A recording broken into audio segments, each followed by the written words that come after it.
Everybody's ready for the workshop?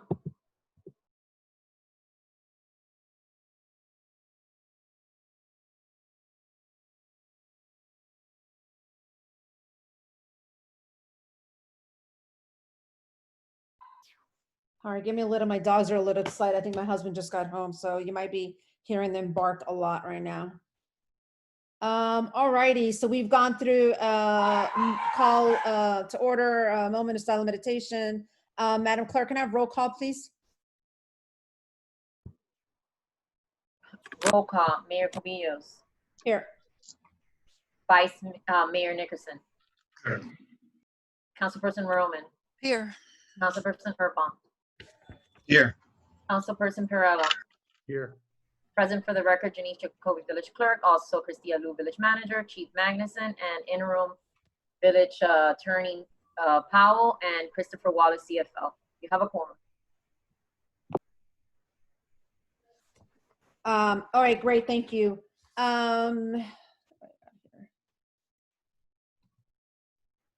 Okay, so for those of you joining us for the first time for the budget workshop, a little historical background here. The budget workshop is something that was good practice to always have. The village traditionally never had it regularly on time. They usually would have it either in August or late August, sometimes in July. So one of the things that we put in place back in 2015 was kind of standardized as when we are have the budget workshop. So since the summer of 2016, the budget workshops have always been in July.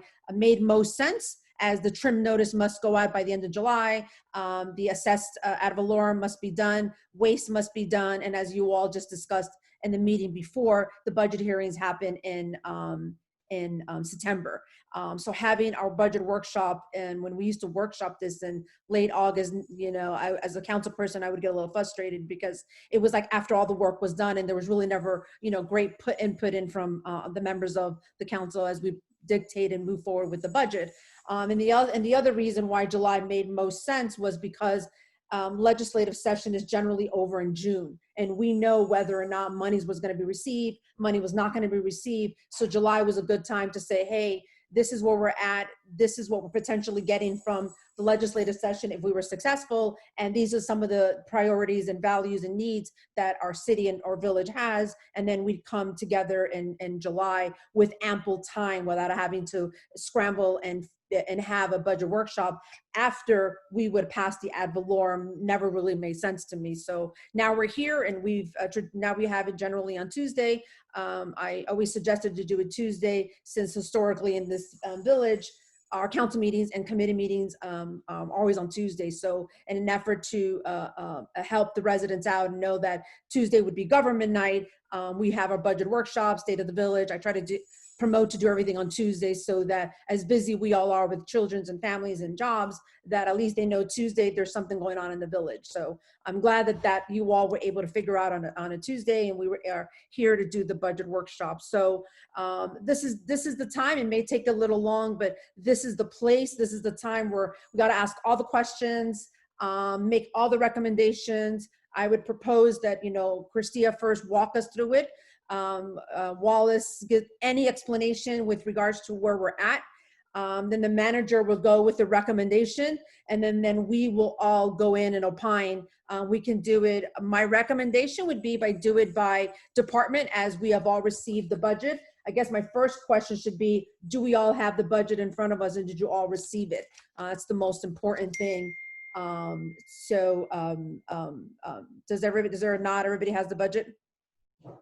All right, so with that said, my recommendation would be, after we hear from the manager and the CFO, that we then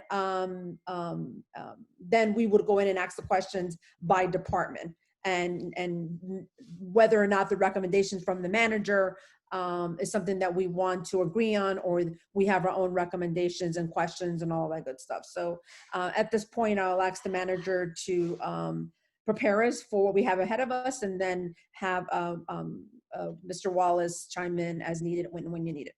Okay, very good. Thank you, Mayor. So yes, before you is the most recent review of our village budget. As you can see, it's we're but for the debt, we are in line for everything that was budgeted and adopted last fiscal year. For this budget, we are not over in any way. We are where we're supposed to be, and we have a very lean budget.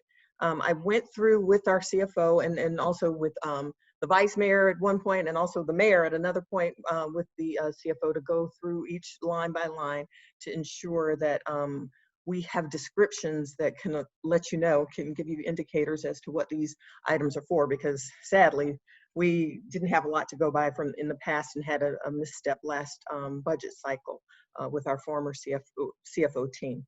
So I want to start with the first page, the general fund. It looks pretty straightforward.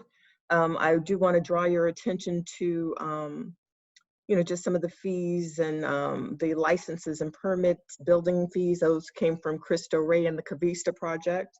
That extra work that came from there. We have some variances right under code enforcement revenues, not yet booked. I know it looks daunting since it was budgeted for 30,000 and came back with just 150, but those are monies that aren't, we don't book them until we collect them.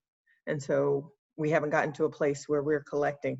Last budget season, we were able to, or I was able to negotiate some liens and some fees that really helped out, but we haven't gotten there yet for this cycle, even though we're still negotiating. The interim village attorney and I are still negotiating a few bigger ones, but those things are forthcoming. If you go through, I don't know if I should go line by line, but as you see, there are a lot of things, but I do want to let you know, we're with our mobile home license, we still collect a little bit of a fee for that mobile home property. So that's still on there. Our alcohol beverage license, garbage, solid waste revenue, which is big still. So we're in line for our revenues, and they seem pretty straightforward. If you have any questions about that, we can come back. But let's move on to the departments. Let's go first to the council. So that's legislative, page 2. That's all been cleaned up a bit. I hope that everybody, knows where we stand with that. I want to also just bring to your attention, I don't know, well, the new normal may be that we will be doing these kinds of meetings. So that's something we'll have to think about for council meetings, maybe in the clerk's budget, but we'll get to that. But just know that that could be something that may need to be added in future about Zoom and technology. But so that's straightforward. Administration and finance. Let's move to that. It's pretty spelled out. The item for, the village attorney fee is under my budget, as well as the lobbyists.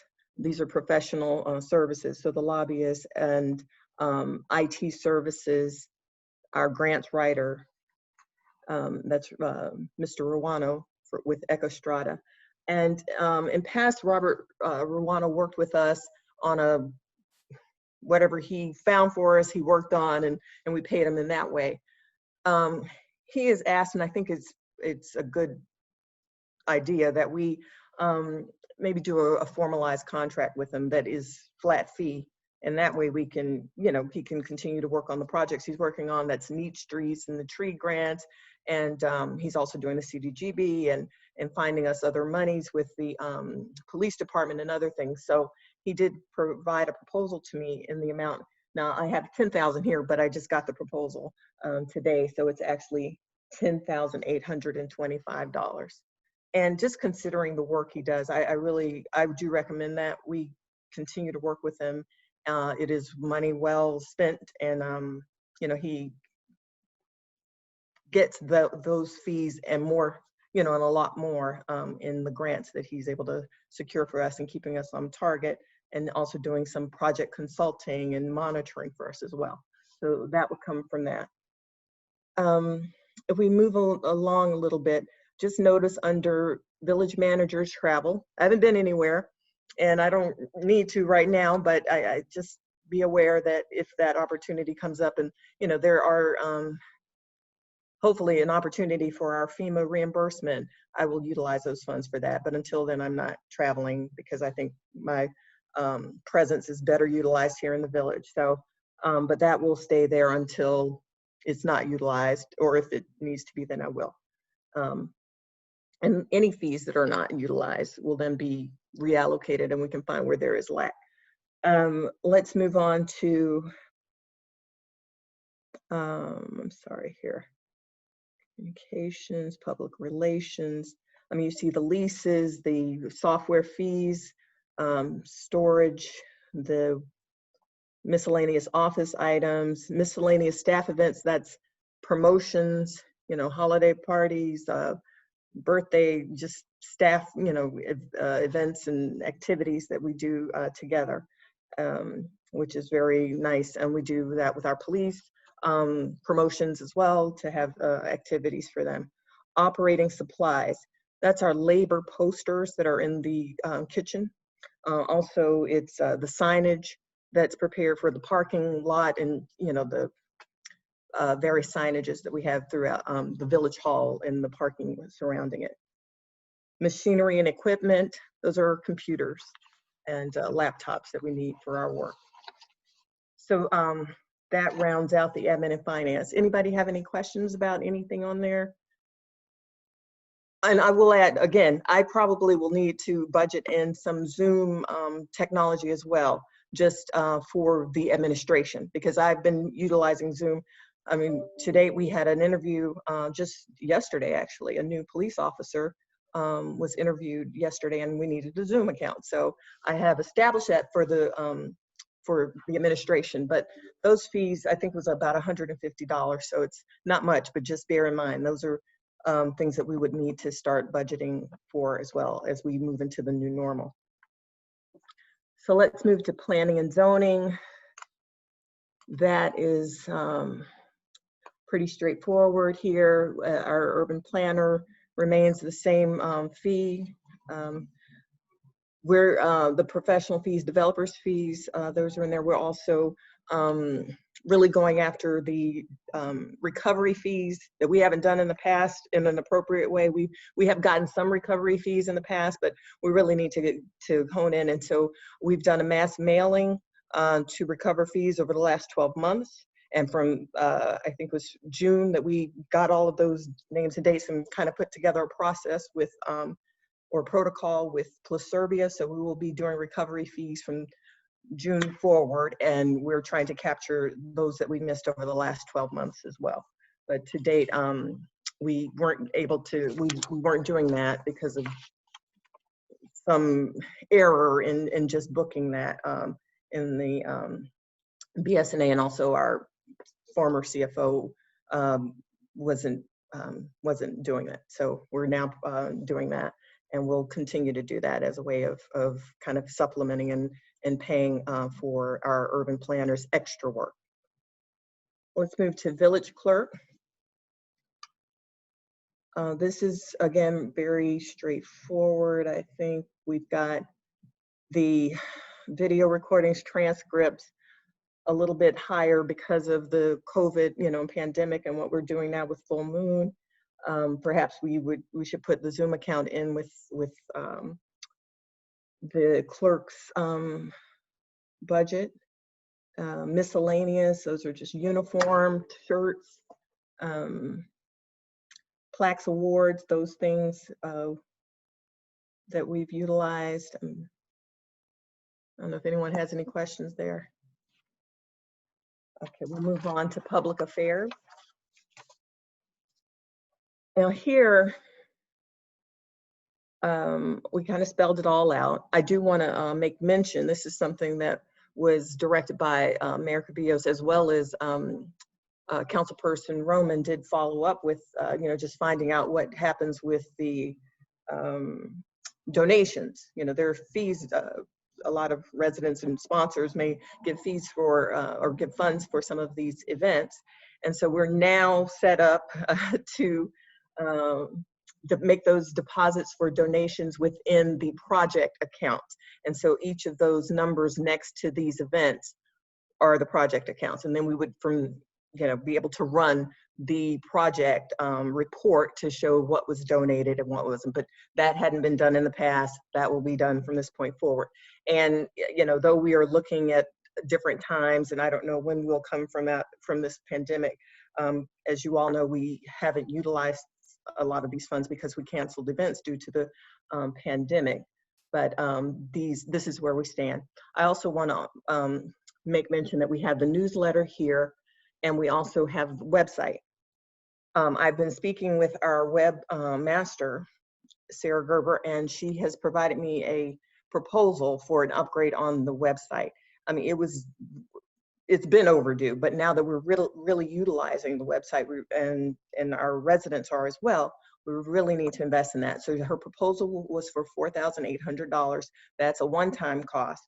What is budgeted here is her fee per project that she worked, for the work itself, just to manage it. But she will need $4,800 just to upgrade it and to get it in a place where it's more compatible with the with what we need to do in terms of getting us technologically present and viable. So just think of that for that department. Police. Let's move on to police. Now here, we've spelled everything out here as well.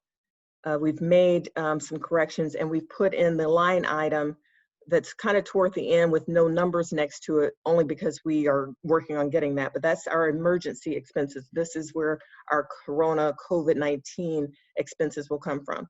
And presently, we're up to about $70,000 that we're expecting to spend total on this pandemic, and just equipment, the bio cleaning, all of the things that we need to do. So we will be trying to, we'll try to get reimbursed for that. But I just want everyone to be aware that this is, an unexpected expense that we are marshaling now. So that is in the budget here.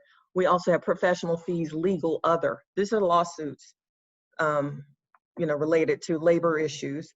And this is not exactly current because we have a few more invoices coming in on this, but just, I want you to be aware this is what that is for.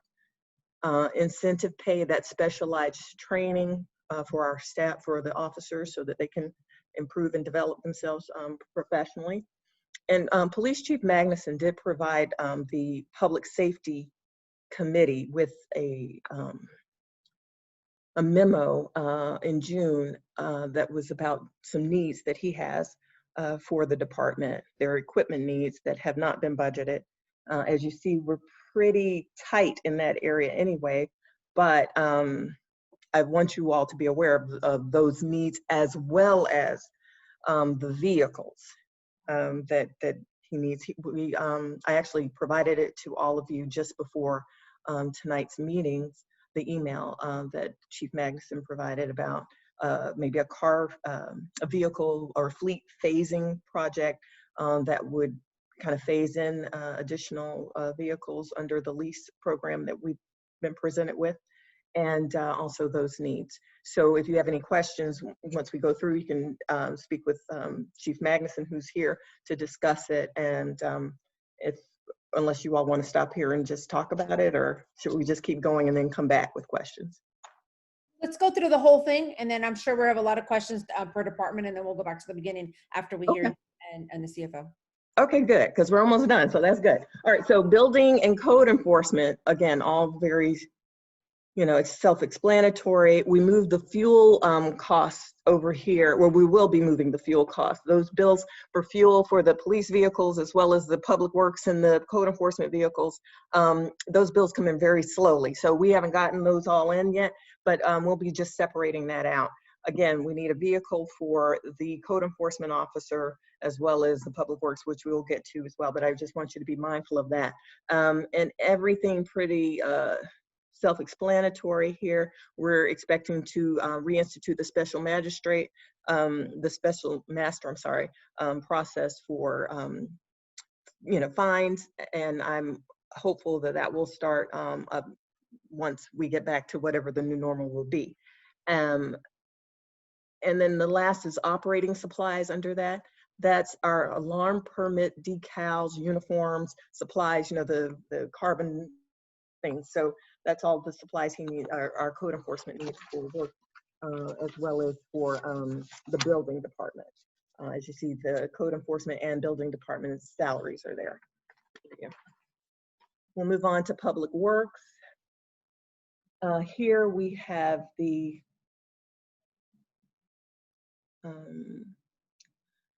contractual service law and maintenance, which we do for the public right-of-ways with the Orchid Man.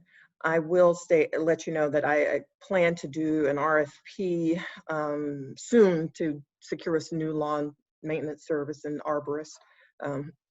That will come. I will be working on that over the month of August. But for now, we're still working on that. But that's where we are for that. Contractual services, general engineering. That's our backflow testing that we are required to conduct.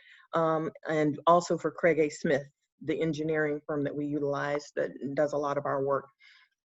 Not in this part of the budget, but in later when we get to stormwater, I recommend that we set aside $12,000 annually so that we may do our stormwater drainage maintenance. We won't have to clean it every year, but that would be good just to have a little cushion there if there's something that should happen to one of our storm drains or needs a little more, needs extra work, but just to know that that cushion is there in case we need it, especially with all the flooding. And though we're fine, we still want to be ready with the flooding and hurricane season and all of that. We always want to make sure that our storm drains are clear and clean. So those fees will come from that. But in this part of the budget, the public works budget, we're just doing the backflow testing it here.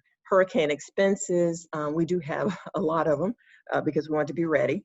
And the tree trimming, which kind of goes hand in hand. The tree trimming, we're still getting through. That's why we're considering the new landscaping services, but I will discuss that with you. But we have done some of the tree trimming. It hasn't finished yet. Our our contract is very slow. Matching grant, that used to be called the intern. That's really where the matching grants for the trees or for anything else that comes up, that's where that will come from, those fees. Communications freight, that's the cell phone, utilities, electricity, rentals and leasings. Okay, this is the property next to the train tracks that we are leasing, but we haven't been billed yet. So those funds are there. Pest control, repairs, maintenance, janitorial. We have the cleaners come in. Now this is pre-coronavirus and COVID. We had 3 days a week cleaning service, which was very much needed and still is. And now they even go the extra mile with the bio cleaning, which is a separate cost, but this is where that comes from. The maintenance of that public works vehicle, repairs and other, that is our nature trail gates that are vandalized on a regular basis. We have to have those cleaned or repaired. So that's where those fees come from. Operating supplies, that is the welcome and bird sanctuary signs that we ordered this year that were replacement signs for some of our older beaten up signs. And our annual surveillance fee, that's a Florida Department of Environmental Regulation annual permit fee. Contingencies, this is just a cushion. Now it looks very high on the 2020 adopted budget, and it was high. Our interim CFO came in to the village to replace a CFO team that was not working out, and we had to resubmit our budget, and so we had some issues. So he put this fund there for a little cushion and also to balance the budget. But as you see, we've kind of right-sided it just to about 1,590 for the upcoming budget, just to have a little wiggle room in case something comes up as a contingency. But that, that being so high, I wanted you just to be aware of why it was higher. We'll move on to one moment. CITT, new accounts, debt services. You see these things. Just so you're aware, because of the pandemic, I've met with the county, and the TPO, and CITT is forecasting that there is going to be a 12 to 20% reduction in these fees that are going to come our way. Our gas tax and those fees are going to be a little bit lower. The exact numbers aren't out yet, but they want us to just be safe. So they'll let us know exactly, but we'll see a reduction in that area in the new year because of transportation being so down and sales tax and all of those things being affected by the pandemic. We'll move on to special revenue. As you see, this is where we are for this. Expenditures, all the same. Special revenue, next page. Stormwater utilities, revenues and expenditures. I put in the 12,000 I discussed about the storm drain maintenance. I presented a proposal to, I accepted a few proposals from various companies, and I presented that at the Public Works Committee meeting earlier in the month. And it will be before the full council, but I want you to just be aware of what that will do. And again, it will also build a little cushioning because it won't be fully utilized every year because our drains are not in bad condition. So it's enough to be a cushion in case something should happen or if there is an event. And then parks and recreation, we'll move to that. These are our expenses. I'm sorry, I don't know. I know the CFO is on the line here, but we do have the special, I guess, account for the funds that were received for the Cavista developers regarding green spaces. So that would go in here. And I know I don't know where that is, but I know he did make allowances for it. Chris, did you put it in this part or where is that booked for those fees? It's Yeah, before I that mean, one, I it's think, and transfer, kind of a strange parks little one. animal, but it should be, it's in the parks budget. Okay, so it is there. Okay. Oh, maybe I just don't see it. Oh, okay. Right below Public Works, the next page, I think it is, where there's park funds, transportation funds. Oh no, that's. Yeah, on that page, that's the money being transferred out of the general fund to support the maintenance effort in the parks fund. Okay. Oh, I see. Well, no, wait a minute. But then you have the parks fund itself. Right. Right. No. So where is it, Chris Wallace? Well, so the money that the parks fund has is coming from the general fund. I mean, this is just your practice that you have. For all intents and purposes, I mean, you could probably just keep it in the general fund. But traditionally, go ahead, I'm sorry. I'm sorry, I mean the developer's fees, that special account that we had set aside for special use. Oh, okay. So that's the very last page. Okay. Hopefully it got printed out. There's $733,000 that we expect to get. Part of it's probably going to come in this year or has, and the rest is going to come in next year, maybe. Okay. But, we've budgeted $733,000 in revenue. And as a placeholder, we have $500,000 for green space development and renovation. And then the balance is just restricted revenue under the terms of that agreement. And really you can spend it for anything that was contemplated in the terms of that developer's agreement. Okay.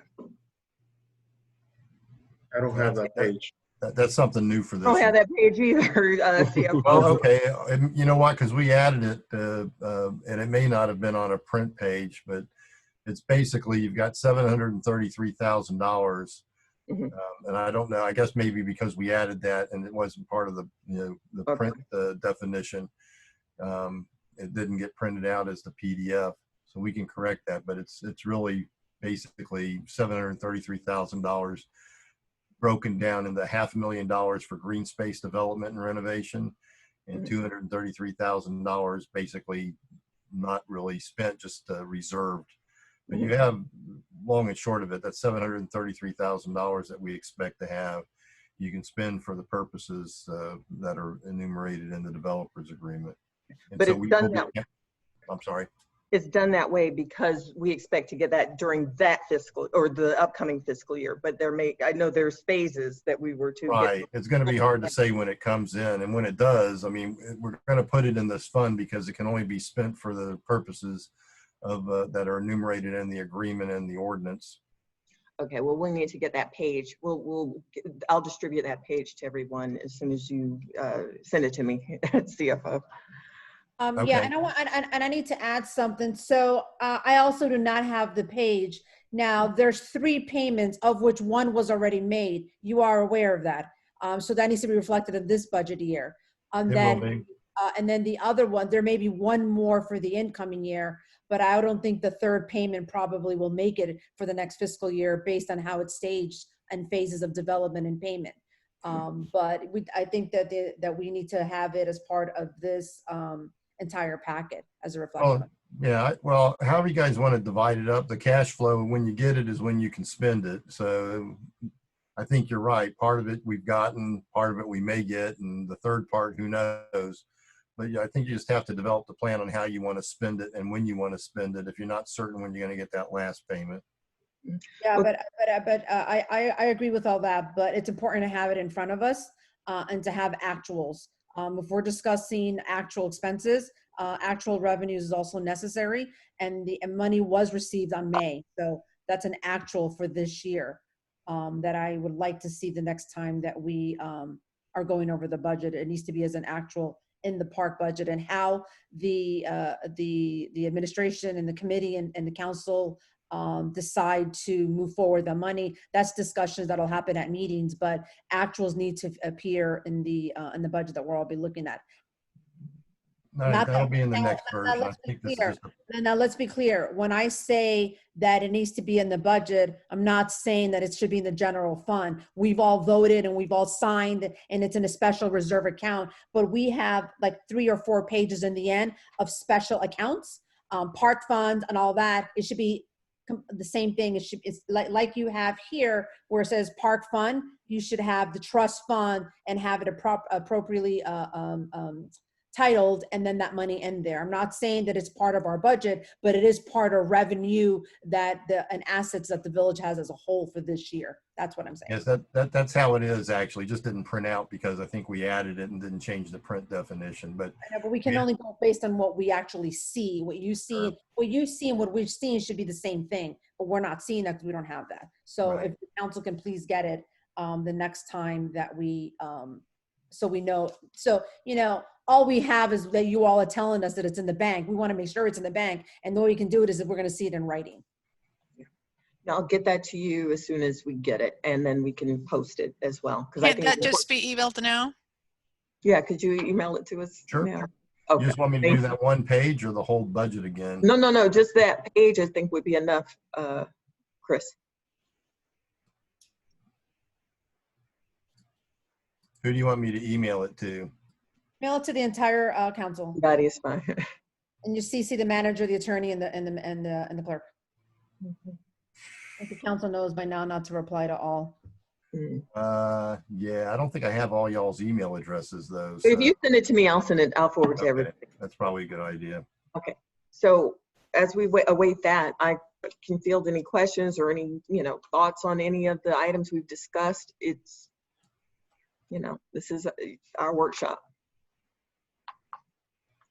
I didn't see the page, but I guess it's here in the end. So we're in mid-year. We're actually past mid-year, and we're not going to have to do an amendment this year, which is always a good thing. But so we're anticipated to come in below budget. Yes. We budgeted almost 2.3, and we're anticipating to come in at 2.2. Is that what I'm seeing correctly based on one of the last pages in the end? Yes, Total expenditures. that's what we're expecting. As I've reviewed with the CFO, yes, we'll be under.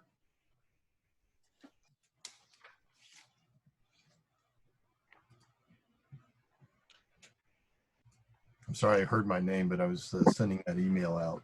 So you should have it any second. No, I was just pointing out, normally, you know how the first page is the general fund revenue at a glance. We normally get the general expense at a glance, but what I'm looking at one of the last pages, and it looks like based on how you all have forecasted from where we're at now to where we could be projected by the end of the fiscal year, the end of September, we're projecting to end the year below budget. So if we budgeted 2.2 something, we're looking to come in at about 2.2. I think you got your budget budgeted 2.275. Correct. I think we're anticipating a slight surplus. I mean, that could change tomorrow, but I think we're looking at about $21,000 in the black, which would be about 1% more or less of the original budget. So it's going to be close. And I know the manager's trying to hold the line on expenses the best she can. Mhm. That's the only thing we can control. We can't control the revenues at this point. We just can control the expenses. Yeah.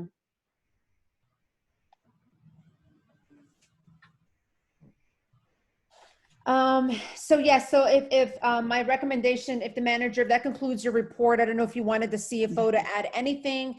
And then you can go on to some recommendations on some of the things that you've done, some of the things that you may recommend. And then I would open it up to the entire council to ask questions by department. Okay. I'm sorry. Hang on one second. Let me just send this to you all. So you can have it here. And I'll send it to the clerk so she can have it. And then, one second.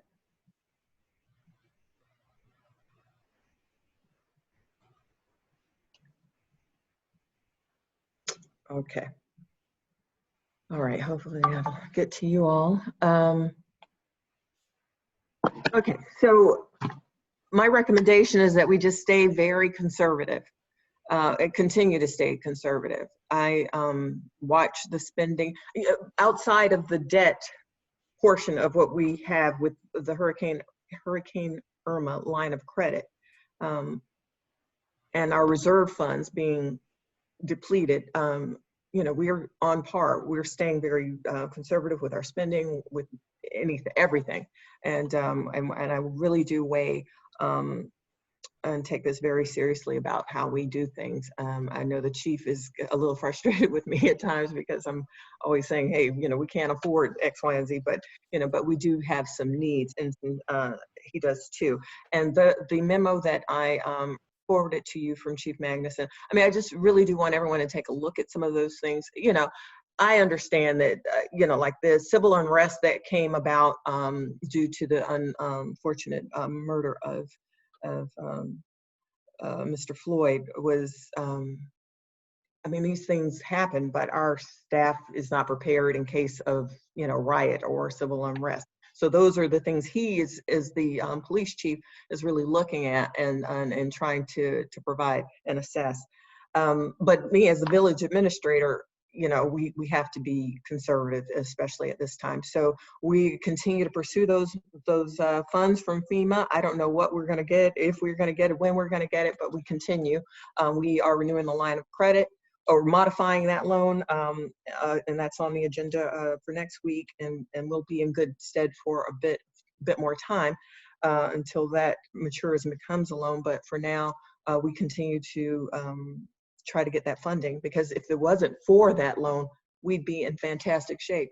We do need to really think about how we build our reserves up, though.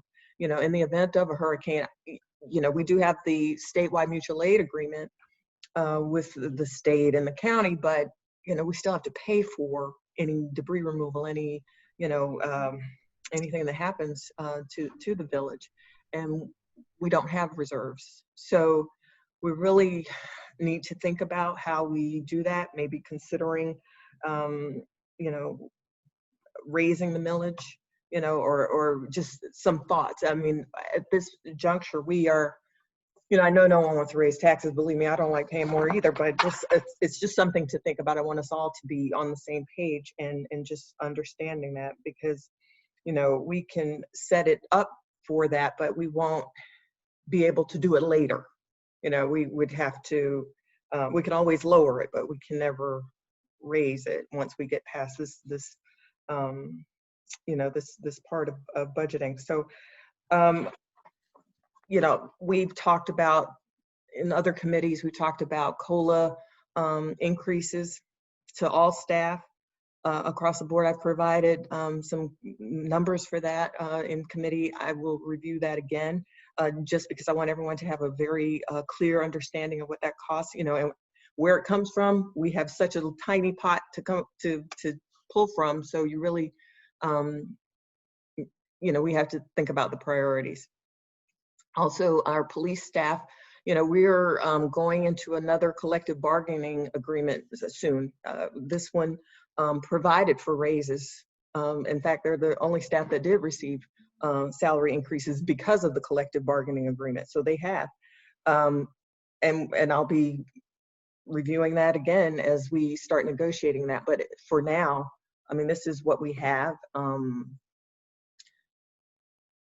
I want to field any questions. I think that this is pretty straightforward. I've gone over this with most of you. So if you have any questions, or if Chief Magnuson wanted to kind of add a little bit too about the police needs and what he sees and envisions, considering our financial, you know, position, he's here for questions as well.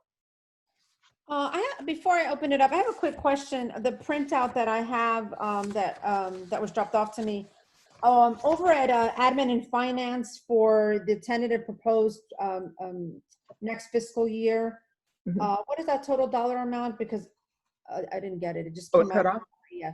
Okay. For the total, 532,453. All right, and then I didn't get. I'm sorry. I didn't get the clerks.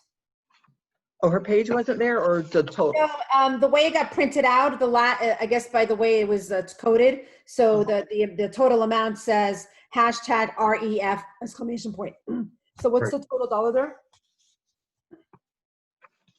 We can't hear you, Chris Wallace, but I think it's 111. I see what was posted online versus what the spreadsheet shows. The spreadsheet for salaries refers to another part of the spreadsheet. And I think the version of Excel that you use at City Hall actually had a safety feature turned on that we didn't click. So when we printed it out as a PDF, it did not look at the cell references for the calculations for personnel costs. That's fine. That's fine. I mean, all I want is a total dollar. Just give me the total dollar for the clerk that you're proposing for the next fiscal year. $111,105. All right.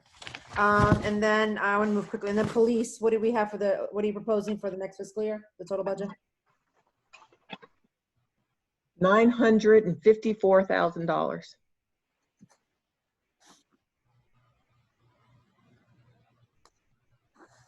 All right. And then public works I didn't get. Okay. Public Works, $429,957. So 429. Okay. Cool. 9. Let's see. I got. All right, and then public works. No, code enforcement. I'm sorry, code enforcement was one what?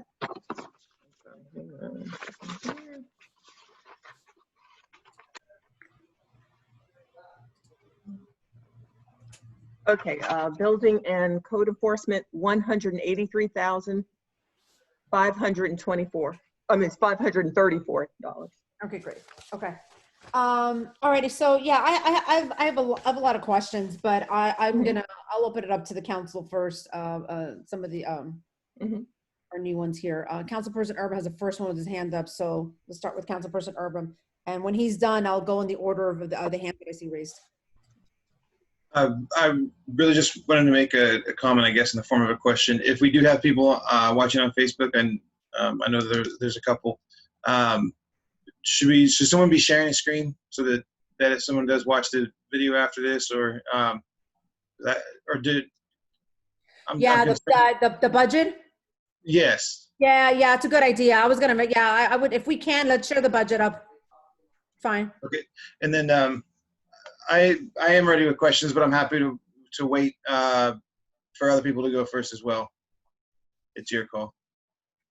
You can go. You're the only one with the hand Okay. up right now. You're good. All right. So let me go back to the top here. All right.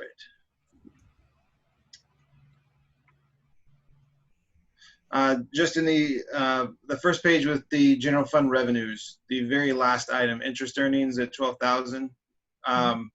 What are we earning interest on? Mr. Wallace, can you answer? Trying to unmute myself. Hold on. No, you're unmuted. Yeah, I know. I'm trying to unmute. We can hear you. I know we have some. All right. I'm sorry. I didn't know. I was trying to unmute and I guess I was already. Yeah. So you have cash in the bank, and basically it pays earnings on it. So it's the interest income from the money you hold on to during the year. We hope to, over the course of the next few months, consolidate your cash accounts and get a little bit better return at the state board. But for right now, this is predicated on what you have in the bank. So we don't expect that to change. Interest rates are close to zero, so you're earning close to zero. But that's what it is. So then similarly, the developer fee, the one payment that's already been made, because of the low interest rate at this point today, it's almost a moot point if that is an interest-bearing account. But is it a interest-bearing account? Yes. Okay. All right. And I think my next questions are down to admin and finance, I think is the page 3, I guess.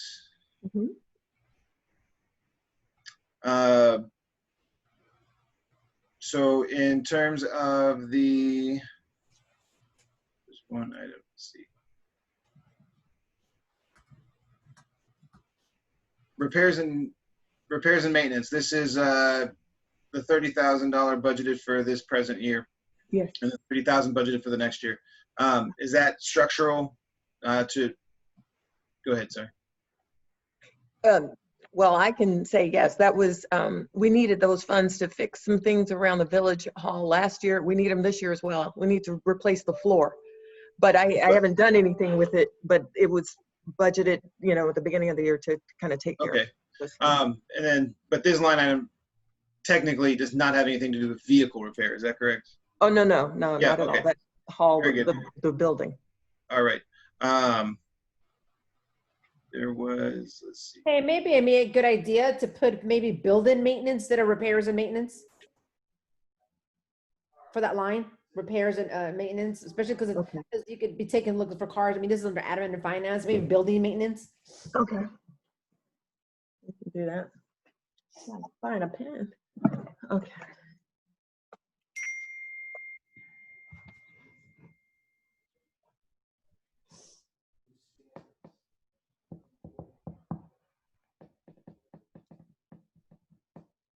All right, and then my next question is all the way down to public affairs, which is page 6. Okay. Again, just kind of a general question. This is for the manager, I suppose. The last line item, the website. So just to be clear, you're saying the initial fee is $4,800, and then the annual rate for maintenance beyond that is the $3,500. Is that right? Yes. Okay, very good. All right. Next, down to police on page 7. The professional fees, legal other, budgeted $20,000 this year and next year. Projected for this year is $40,000. Is that almost exclusively Ronnie Huffnagel arbitration, or is that? Yes. Okay.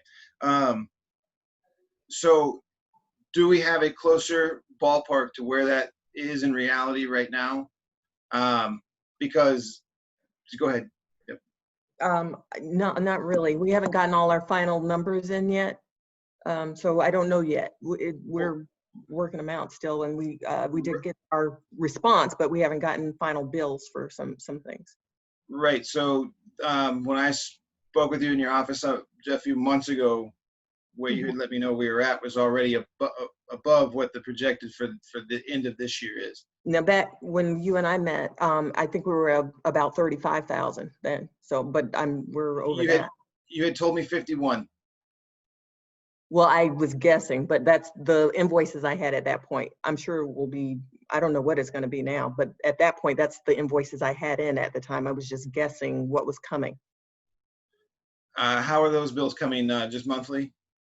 No, at the end of so we just finished the arbitration, so then we'll get the bill for the arbitrator, we'll get the bill for the attorney, we'll get the bill for the stenographer. So it's not monthly, it's per event or activity. And then, okay, so I guess I'm thinking the bulk of that would have been billing from special counsel. Is that not accurate? Yeah, that's accurate. Okay, so the special counsel that we had used throughout that process, I guess there's 2 different special counsels. Yes. Are they billing us monthly? No, he doesn't bill monthly. It's just an itemized like he presented us something at one point, then So it's like project based. When they're done with the project, they send us the hours and okay. Exactly. Right. So at the end of all this, he'll present us with the whole itemized list of everything he did. And okay. Is it going to be possible as we get to the first budget hearing to have more or less an exact number on this now that the arbitration is over? I hope so. Yes, I would think so, because we're now just finalizing something else. So I hope that'll be done, and then we can have a round number as to what this total cost will be. Okay. All right. Next to building and code enforcement, page 8. Okay. Just the following page, I believe. Mm-hmm. So budgeted for this year, budgeted for next year, repairs and maintenance, second line item from the bottom. Yes. Repairs and maintenance at $1,000. That is vehicle repair, is that correct? That is. Okay. And then we're projecting to spend $1,500 already this year.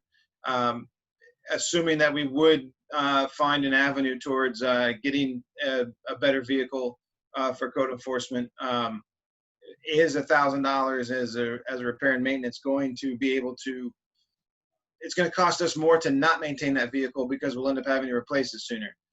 So even though it is probably going to hurt to maintain that vehicle properly, is $1,000 enough to do that is what I'm asking. I don't think so.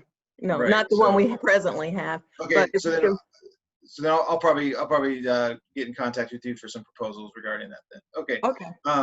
And then the fuel, is there a ballpark at all in terms of, I guess for the building and code enforcement, it's pretty low since they haven't been using the vehicles much. Right. Also, they're only using it in the village, so it's not going to be as high, but I want to separate it out from police because presently Sure. That's where it is. So I just want to separate. Okay. I got you. Okay. But I just don't know what they are because the bill comes so slow with the fuel portion. Sure. So we're waiting. Okay. Next on to Public Works, which is page 9, the following page. Yes. So hurricane expenses budgeted 0. We've spent $8,500, and then it's blank for the following year. So I'll explain. Am I correct to be concerned that we're sitting at 0 for a budgeted hurricane expense? Should mean that should be something where we throw a celebration at the end of hurricane season each year and put that money to good use somewhere. But that should be, but we should have I mean, I feel like we should have a budget in the tens of thousands of dollars as a reserve for hurricane expenses. Yeah. But we don't have any reserve, so that's sure, why. Okay. So the $8,500 that we did spend, was that, when was Dorian? Dorian. What's the $8,500 that we have spent? Do we know? Just now, just getting prepared for this year and the things needed to get for this year. Okay. Very good. And then I had something down to repairs, maintenance, janitorial, village hall. Yes. Okay. We addressed that. Very good. Never mind. Again, to repairs and vehicle maintenance, same issue for public works. I'm sure Luis will address that. Yes. Let's see. So the contingencies, this might be for the CFO. It might be for the manager. So the contingencies, we budgeted the 36 because, as he was saying, the previous CFO left that pad in there. We're budgeting 1,590 for next year. But does that not indicate that we have then spent the like 34 and change, 34.5, something like that, this year? No, I would phrase it more like the budget last year had more revenues than expenses at the end of the day. It just didn't add up. So Okay. added up, I had to plug 36,000 into it. On Okay, the tentative proposed for next year, it's basically just a running plug number of the difference Okay. between your revenues and expenses.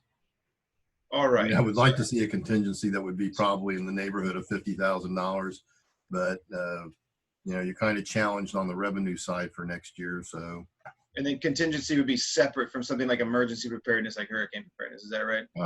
we could use it for anything. I would say it would probably principally be there for something like a hurricane. Okay. Or it could be for something totally unforeseen, like a virus. Right. Right. Okay. Okay. Very good. Let's see. And then this, I guess my final question would be for the CFO. I'm looking through the budget, and things make sense. There's questions and tweaking, but the concept of presenting our budget health, our balance, how balanced is our budget. I hear us presented it as we have a balanced budget. It is more or less balanced. However, Mr. CFO, that is quite a bit different than the tone that was taken during discussions with the PBA in terms of our financial health. Is it fair, Mr. CFO, for us to be describing our budget as a balanced budget? Well, it is balanced, so that is fair. All your budgets, and you have several, general fund being the largest portion of it, is balanced. The statutes and the Constitution require you to have a balanced budget. Okay, so But- I think what I'm trying to say is that I guess as my final question is under like the debt maintenance, right? The debt service, the budget next year is 200,000, 205,000. Am I reading that correct? No. Yeah. So this current budget, in context of your negotiations with the police union, you have a couple of things going on. So the operating budget has revenues and expenses, and there's not a lot of fat, as you can see, this year or next year. And you're starting from a place of a deficit because of Hurricane Irma, and you have a loan, and those two things put a lot of fiscal stress on you, and you need to have a financial plan just to deal with paying off the loan and building your reserves back up, because as the manager noted, you don't have any, and it's going to be a problem if you have a hurricane. So it is something you need to plan for. Irma wasn't your fault. I mean, that's just the way it was. You dealt with it the best way you could, but it is thrown in your lap now to try and solve the problem going forward for the future, to try to put yourself back where you were. And that's just going to be, we've thrown in a little property tax increase to raise the millage rate to start paying off the principal, because you're not paying off the principal currently on that loan. And it's going to be, if FEMA ever comes through with your money, it'll give you some breathing room. But at this stage, it would be not wise to rely upon that. I think you have to take the tack that you're not going to get it, or get it in the foreseeable future. And you're at the point where you have to make arrangements to try to reduce the principal of the loan. And that's going to take you several years to do if you cannot get out of, get your money back from FEMA. That's just the way it is. It's unfortunate. But servicing that loan next year, fiscal year 2021, will cost us $206,000. Is that right? Well, no, it will not. The loan itself is interest only, so it's going to be less than that. What we are doing is saying we're setting money aside to reduce the principal, Okay. so that you have a plan to do it. That's very helpful. Yeah, that's a very helpful clarification with that. So thank you sincerely, Mr. CFO, for all of your work through this. I've watched some of the meetings previously from the previous CFO, and then now. I remember when you first came to us, and through all of these, you really just have been incredibly helpful, and I just want to say thank you for all all the work and hours you have been putting in. Well, it's going to take all of our efforts to get it done. I mean, nature gave you a bad hand. Right. And it's no one's fault, but that's, you know. Right. And so in that regard, I do want to caution the council in applauding more or less that we have achieved a balanced budget when there are very real and hard discussions lying in this budget that whether, of course, it's nobody's fault that a hurricane hit, but I feel that we should have stopped planning on the FEMA money quite a while ago. And that as we look forward, I absolutely agree with the CFO's assessment that assuming that that's going to come through should not be part of the equation as we plan looking forward here. And that's all I have. Thank you.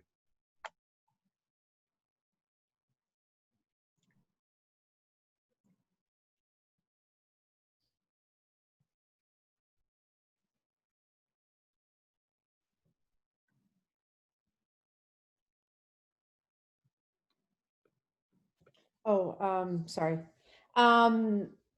Next we have Vice Mayor Nickerson has his hand raised. Is that correct? Yes. Yes, Madam Mayor, thank you very much. May I make a suggestion? I think it may be easier if we go page by page.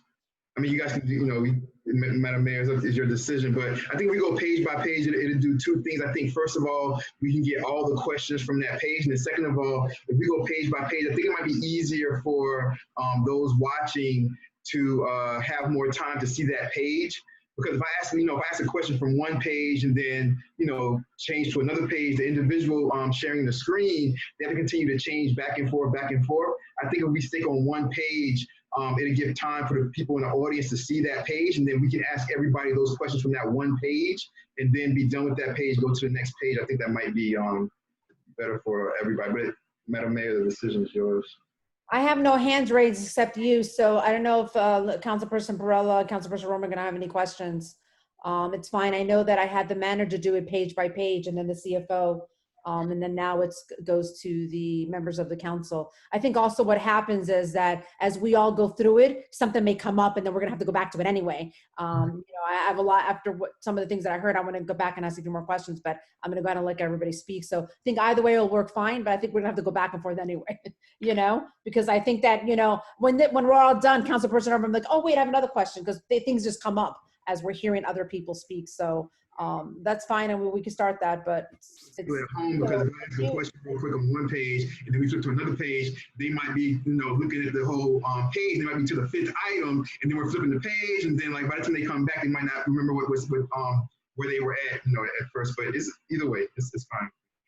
Do you have any questions for the manager and for the CFO? We can go back to the first page, the general fund page. The first thing was I just wanted a little clarity on the code enforcement revenues. Yes. Last year we had it budgeted 30,000, and the difference between that and next year is or this year we had it budgeted. Well, we've been trying to negotiate some settlements, and I was expecting it was going to be more than even the 30, but I just put that in there as a placeholder, but we haven't gotten there yet. So perfect. And I'm assuming the hall rentals it went down because of COVID. I'm sorry, where are you? Hall rentals. Oh yes, absolutely. Right. So, yeah, because of COVID. As far as okay, so this year, because we were renting out prior to COVID, yeah, so projected year. Perfect. The police off-duty details, I think going into the first budget hearing, I think that should that not be on the police public safety, the police page, or no? Not really? It's a revenue that that they get from their off duties. We're just the pass through, but I don't know. How should that be? Is that the appropriate way to book it? Yeah. So we actually have changed this during the current year. You need to book the revenue that you get from whoever's paying for the off-duty detail, and you need to pay the officers through payroll, not through accounts payable. So there's an offsetting expense down in the police department. So this is where the revenue shows up, and then the expenditure shows down there. In larger budgets, we tend to have the revenues associated with the department down with them. But I think here it's just easier to see all your revenues together and keep it the way you've done it. But this is a new practice that we've implemented this year, just to track off-duty details better. And there's been an underlying practice of, we've had to change. I've worked with the police department and the guys over there, because we did have to change how we were accounting for it. This really needs to run through payroll. There were a lot of issues. They've been good to work with. So outside your negotiations, which is always contentious, I've found them easy to work with and understanding of these issues. But it's a wash. You just look at it as a wash. Thank you. I appreciate that. Madam Mayor, would you want me to go to another page? Yeah. I don't know if anybody has any questions. I don't right now. I have a quick question on the miscellaneous revenues. What falls under that? Can you describe that, Mr. Wallace, please? Yeah, everyone always hates miscellaneous, but perhaps maybe I can just, I've got your accounting system up online, so maybe I can just tell you what's been going into there. It's a bunch of stuff, so bear with me for a second. I mean, the manager and I looked at that, and it didn't really seem like I could call it anything other than miscellaneous. She doesn't like that because she knows you guys don't like it, but I don't like it. I don't like it either. I like to know, but. Well, yeah, and this is just, I think, where you throw your buckets when you don't have anything else to call it. But let me just read out to you what they are. So,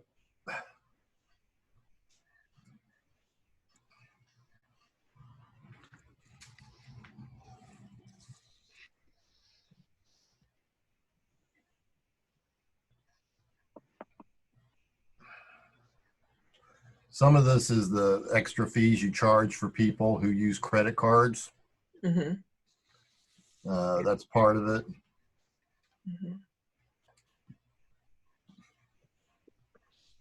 Part of it's lien searches or, things like that. Trying to see this one. One that's been, misposted, but it doesn't amount to a whole lot. Okay. Delinquent business taxes that probably should be posted into building tax receipts. A lot of credit card surcharges, so you're recovering your money from that. People like the convenience of it. There was a old fee that was collected. We didn't know where to post it. It was $900. We posted it there. Actually related to something from several years ago. I just told Christian, don't worry about it. It's a one-off transaction. Just posted in miscellaneous revenues. Okay. So here's the thing. I think that one-off transactions can go to miscellaneous, but anything like credit card fees, that should have its own line item so that we should know, we see what that is. Lien searches should, of course, have their own line item also. And definitely the delinquent business taxes. So anything that is recurrent should have a line item, and anything that it's, clearly a one-off, then that can go into miscellaneous because it's a one-off and it's not anything we're going to see ever again.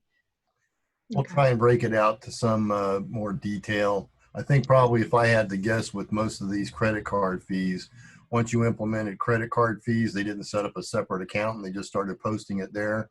Because it's like it's $20 here, it's $10 there.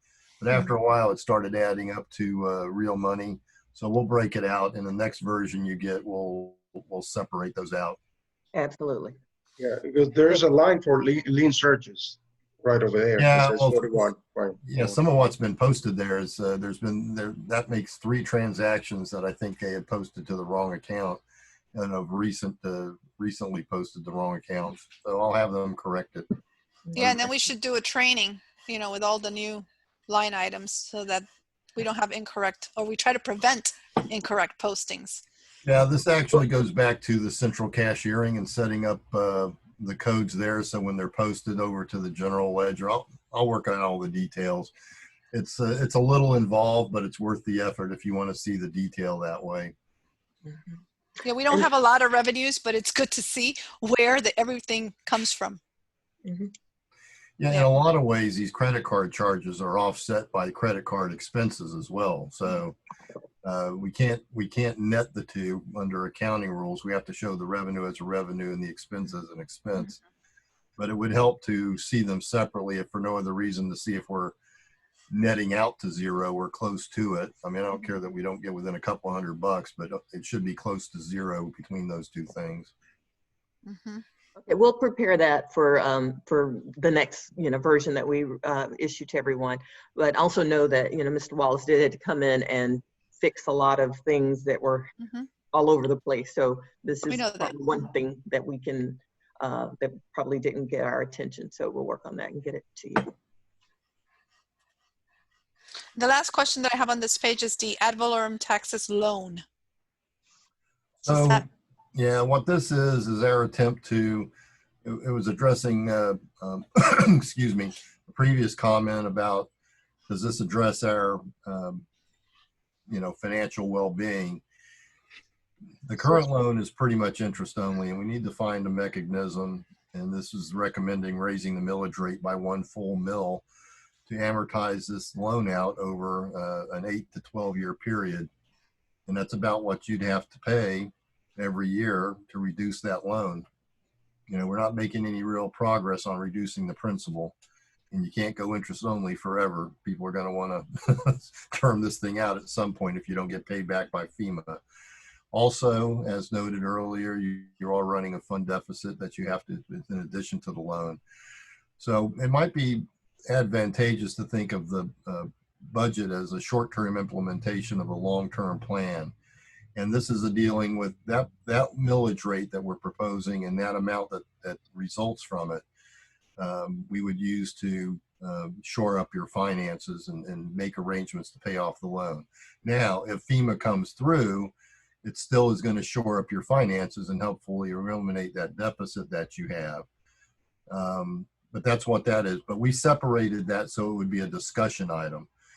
Regular millage rate, you're currently levying 8.3 mils. We didn't change your current millage rate. It generates some more money because your property tax values have gone up, mostly because people have been buying and selling properties. But, we throw this out as a separate line item so that it would be a discussion item, because it does result in a tax increase of about, it's like about 12% above and beyond the rate that you currently have. I don't know of any other way to plan for your future and build your finances back up to the way they were before Irma. So that's about the only thing you have left to the tax is the property tax. Yeah, well, may I just is it, and that's pretty much what the loan was based on. Like, we had an assessment on the taxes, right? Pretty much. Well, I think the hope on the loan was it was just kind of a bridge loan until FEMA paid you back, because you used your loan, you used your reserves, you used all your reserves before you took out the loan, and then you borrowed for the balance. So it's fine. You don't have to pay back your own reserves. You eventually have to dig yourself out of that hole, but you definitely have to pay the loan back. And the only reason that's been an issue is because FEMA has not reimbursed you. And I don't see any light at the end of the tunnel otherwise. Well, let's say FEMA does, come through and they say, okay, we're going to pay you back. You're still going to have a little bit of a hole that you need to dig yourself out of past the loan. And so by levying this millage rate, you can do one or the other. Principally, it's for the loan. If you're paying off the loan with FEMA proceeds at some point, well, that's great. You don't have to worry about that anymore, thank goodness. But you still have to deal with the fact that you used all your reserves in helping to deal with that Irma crisis. So this is just a way of building it back up, because right now you don't have any reserves to deal with an emergency, not even COVID. Okay. Okay. Mayor, I don't know if anybody has anything else on that first page, the general fund page. Madam Mayor, if you do. Any other questions on the general fund page? If not, can we move to the next one? All right, next we have the council. Let me see if there are any hands raised. I don't see any hands. Councilperson Perrella. I see Councilperson Perrella. Vice Mayor Nickerson, is your hand still raised? Just raise it again, Madam Mayor. Okay, so Councilperson Perrella and then you. Oh, you have a question? Okay, sorry. Vice Mayor Nickerson? We're good with the, Madam Manager, with the retirement contributions, correct? Yes. Mhm. Yes. Because it's at the end of the year. We're gonna have a little bit less, we'll propose a little bit less next year. I thought it would be the same, it wouldn't be the same exact year in, year out. Let's look at this. CFO, do you No, have- it does change every year. You're part of the Florida retirement system. So the employer contribution rates are adjusted every July 1st. So they released, this reflects the current rates that they adopted for next fiscal year. And they'll change again next July. So I think they were under budgeted for the current year. Because Thank you very much. No more questions for this page, Madam Mayor. Okay. Hold on, I'm having a little bit of an issue here with my, give me 1 second.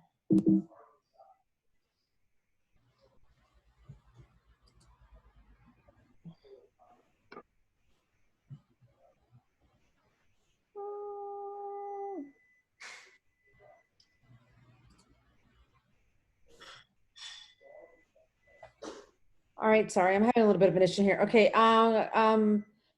did you have a hand raised? Yes. Okay, sorry, go ahead. Okay, so I guess I didn't make the connection as I read through this the first time, but for the retirement contributions, they're saying that this is the FRS account. That I got a thing in the mail, said I have like $90 in a FRS account in the state of Florida. Is that what we're talking about? yes, well, I don't know about the thing you got in the mail, but probably. Well, right, but we're talking about a retirement contribution, but at $7,377 and that's what's being paid out for the members of the council.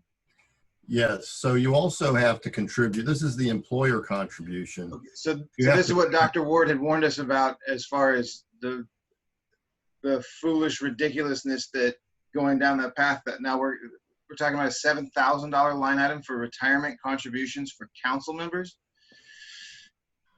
I've got such a big problem with that. That is so. Well, it's also, you also contribute 3% of your council pay into that account. So this is just the employer side of it. But we're not, okay. I think this is for another time then, but Yeah, I think I remember this when this came through, and I remember I think I remember Dr. Ward specifically raising a very serious concern and a very stark warning to the council not to go down that path. So, but it sounds like it's something that's already been done. There's not going back from it unless we do something else on the council. But just to remind you, council, that's $7,300 this year and $7,100 next year. I'll give that $90 back. I don't know what that's crazy. That's crazy to me. That line item is that's a problem. That's a big problem, and that's, I think, something that I'm sorry. I think it is, and I had asked Mr. Wallace to, like, if I can opt not to have it, and he said no, that's something that's already been done. I think it could be reversed, or get out of the program. And because I'm with you, I think that's, we're not here to make a career out of this. You have to have the council even for 8 years before you actually full vested on that account. That's $7,000 that we need to be using somewhere else. But it's just Yeah. me. I mean, it's, I agree. All right, but I think that's for another time. I just want to be sure that that's what I'm seeing as far as yes, what that's that what it is. is. Yeah, okay, all right. Good luck to us all. Am I muted? Mayor, if I may. Vice Mayor Nickerson? Yes, Madam Mayor, thank you very much. Yeah, Councilperson Erbaum, I hear you say it's for another time, but we have the CFO on here right now, the attorney's here right now. So why don't you ask the questions that you're wondering, like, for example, Mr. Attorney, if, not saying that I do or I don't, but if we were to get out of this program, is it allowed? What's the retribution for it? Do we have to pay a penalty? What's the penalty? And so, Councilperson Erbaum, we're all here. So I think this is the perfect time to ask those questions because, it might not be another time we're all here together at the same time. So I don't know if Mr. Attorney knows those answers or the CFO. What is the question? I mean, is he asking whether or not he's compelled to participate in the FRS? No, I think his question is, what are the steps needed and necessary if he wanted to, I don't want to speak for him, but if he wants to propose to the council to reverse that? I think that if I'm correct, but he's. Yes, that's the line I'm on. Yeah, well, that would simply not be a perk or a ancillary portion of your compensation as a council person in the village. So the reason why I believe you all are entitled to participate in FRS is because technically, although you all are elected officials, you're characterized for payment of the compensation you received as employees of the village. So to the extent that you're employed by the village and the village is under the FRS, you're a part of the retirement system. But we are part-time voluntary I understand. council people. Yeah, Yeah. okay. Yeah, I totally understand. I believe that's how it's, was set up way before my time. It was just pretty much the mechanism for paying the officials of the village through the village's accounting system. Hey, I'll chime in. I'm sorry, Norman. I didn't realize you weren't here when this happened. So this happened, I don't recall the year, and the person that proposed it is actually not on the council anymore, but it was proposed about maybe 3 or 4 years ago. And what happened at the time also was the salaries were their stipend used to be $1,000 or $1,500, and then the proposal was to move the mayor to $6,000 and the council to $3,000, and there was much back and forth. But this happened recently. It happened within the last 3 to 4 years, and then everybody's stipend got moved from $1,000 to $3,000. That passed, and then the next thing that passed was a proposal to put everybody on the council on FRS. As a benefit, because the council was not paid a lot. I don't remember the specifics. I see Councilperson Roman's hand up. I don't know if she was here when that happened, but again, this was sponsored by someone who's actually no longer on the council. Councilperson Roman, did you want to add to that?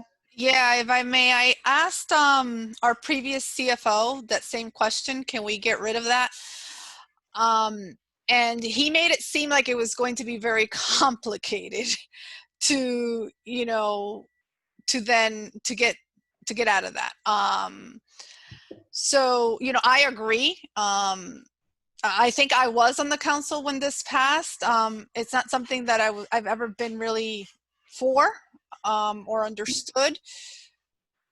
But I don't know if this is a CFO. I don't know that it's a legal question, but I think it's a CFO question. And I think it was according to our old CFO, was complicated because once you're vested or once you're in, something about auditing, but CFO seems to have his hand raised.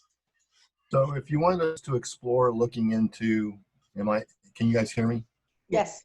Okay. If you want us to explore what it would take and what the process would be to remove one or more of you or all of you from the FRS system, I can do that and probably get you an answer by the end of the week. Okay. There is a process to remove elected officials from FRS, but honestly, it comes up so infrequently. I would need to call them to double check. And suffice it to say, FRS has some arcane rules. So, I usually am having problems with elected officials who are also school board members who are in FRS and are elected officials, because they're considered dual office holders, dual employees, and they have to make certain decisions and elections. And they usually run afoul of those processes. And I spend a good deal of time trying to correct them after they've made a somewhat irrevocable decision. But if you guys want me to, I mean, I don't mind spending the time on the phone with FRS to do that.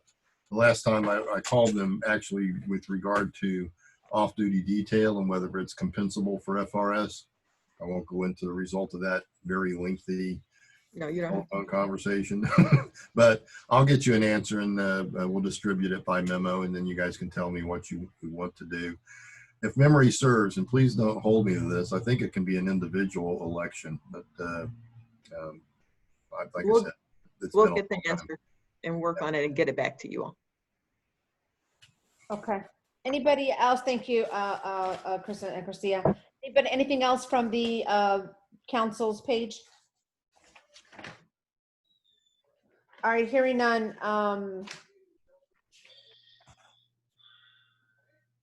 Next, we have the clerk's page. The clerk department. Well, I have the clerk department. I guess you, what do you do? What do you have next? Do you have, who's sharing the screen? Is it Chris? Admin finance is next. Yeah, I'm not sure. That's not my. I'm not sharing the screen. I don't know who is. Who's sharing the screen? Is it you, Christia, or is it a full moon? I think it's full moon. Never mind. Yeah. All right, next we have admin and finance. Didn't we cover that already? We covered admin and finance already. Not for the vice mayors. Vice Mayor, can you have a hand raise? Yes, Madam Mayor, thank you. I just had one quick, well, I think Christia, the contracted account was what again? What was the contracted account? Contracted accountant, that's our CFO. That's the CFO, correct? And Yeah. so we're projected to end at 62, and why is there a $10,000 increase for next year? Because when we had the former CFO, he had a different price. This CFO came in at a higher price. Yeah, we're past due actually bidding this back out, but Yes, we are actually. we proposed at $6,000 a month. There have been during COVID, there were a couple of months we bid. I think we've only billed 3,500, maybe 2,500, but well under that, because we just couldn't work or the computer systems were down. So we just weren't working. So we didn't bill for a couple of those months. I think about 2.5 months actually. Would have liked to have worked, but that's life. Things come up. But it's 6,000 a month is where that number comes from. So when you get around to bidding it out, you may find it someone cheaper. I don't know. We can't do it much cheaper than that, to be honest with you. I mean, I wish I could, because I know how tight your budgets are. But that, you know. But we will do an RFP for that position as well. We just haven't had the opportunity based on the COVID corona to put that out for bid again. Thank you, Madam Mayor. One last question, and this, forgive my ignorance, this is not a good question, but so the leasing of the copy machine, so it's $5,000 a year. I know those copy machines that we have are expensive. Like if you were going to buy them, they're expensive. Yes. But it would be a one-time buy. But I'm assuming that the lease comes with, if anything goes wrong, they come out to fix it at no extra cost. Is that part of the lease cost? Or do we pay for if they come out to fix it? Sorry. Is the $5,000, if the copy machine breaks or has trouble, is that $5,000 part of the fixing cost, or do they still have, we still have to pay them if they come out to fix it, if they call somebody to come out to fix it and pay them additional? Now, that I would have to check the contract for. And I actually have something close by. I'll have to check the contract. I have it. I just haven't looked at it in a moment, but they're actually proposing an upgraded machine. I don't think we really need it. We don't have any breakdowns that we don't figure out or work with them on, over the phone to fix. So we haven't really had any issues about repair. But I'll check the contract to be sure for you and get back to you. I appreciate that, Madam Manager. I was wondering just because even though, like I said, the machines that we have are huge, so I know they're expensive, but once you pay them, once you buy them, you don't have to worry about every year a payment. And so I'm wondering if, like, how much repair happens. How long have we had the current machine that we have? I'm just wondering about the numbers, that's all. Well, so yeah, I got a new proposal from this company because they are saying, our lease is coming up and, they're trying to sell us something else. I would not buy that though. That's a piece of equipment that is very expensive, and then we'll be in the situation like we were with the vehicles. And we are, after a certain amount of time, they aren't fixable or they aren't under warranty or what have you, and then we're stuck with this big piece of equipment. So let me check the contract just to be sure, but that is that's where we stand. Well, that's where I stand with the lease. Madam Mayor, I have no more questions for this page. Okay, great. Anybody else, admin and finance? I do, Madam Mayor, please. Real quick on the unemployment insurance, it looks like we're not budgeting for that, and it looks like we didn't budget for it either this year. So is that something that is, what was that? Okay, so unlike most employers, like my company has to pay state and federal unemployment insurance based upon our payroll. Most governments elect to be called or be categorized as a reimbursable employer, meaning you pay the actual expenses of unemployment claims that are filed against you. The problem is for a small city like you, like if you had 1,000 employees, I'd probably budget something for unemployment claim payments that you have. But here you're so small that probably few and far between. So what that is basically someone got terminated and they filed for unemployment and the state paid them $1,254, and now you have to pay the state $1,254. Right. You do that in lieu of paying unemployment insurance. Got it. Pay period. Okay. And I agree. We don't have a lot of employees, so that's not a big. That shredding, was that one time that we had the shredding come in? Yes. That was okay. All right.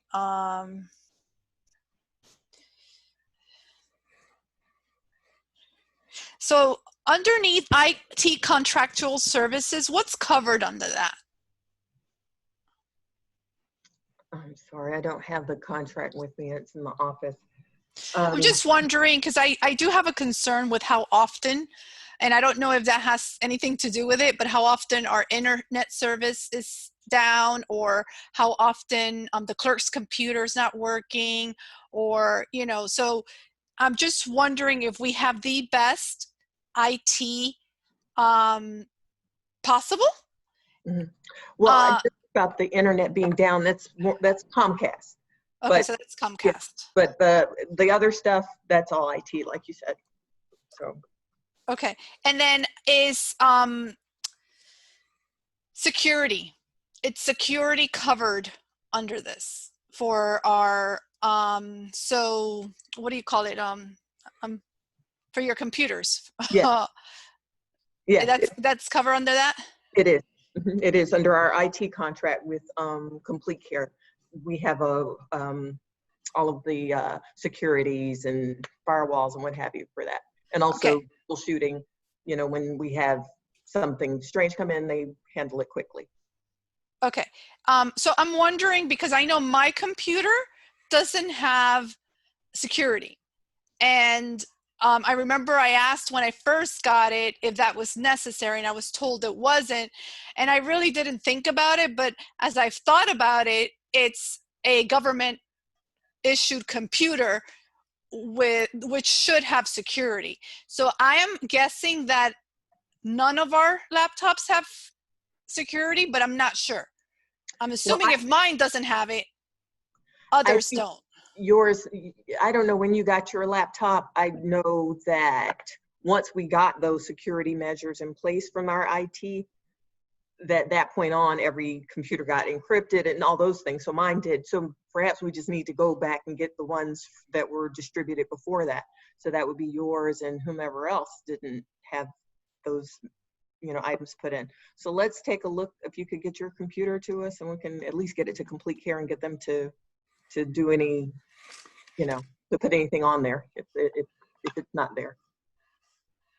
Okay, and then we just need to make sure that our fee for Complete Care does include the council computers. Yes, Okay. it should. Yeah, it does. It does include them, or include the council members. Okay. All right.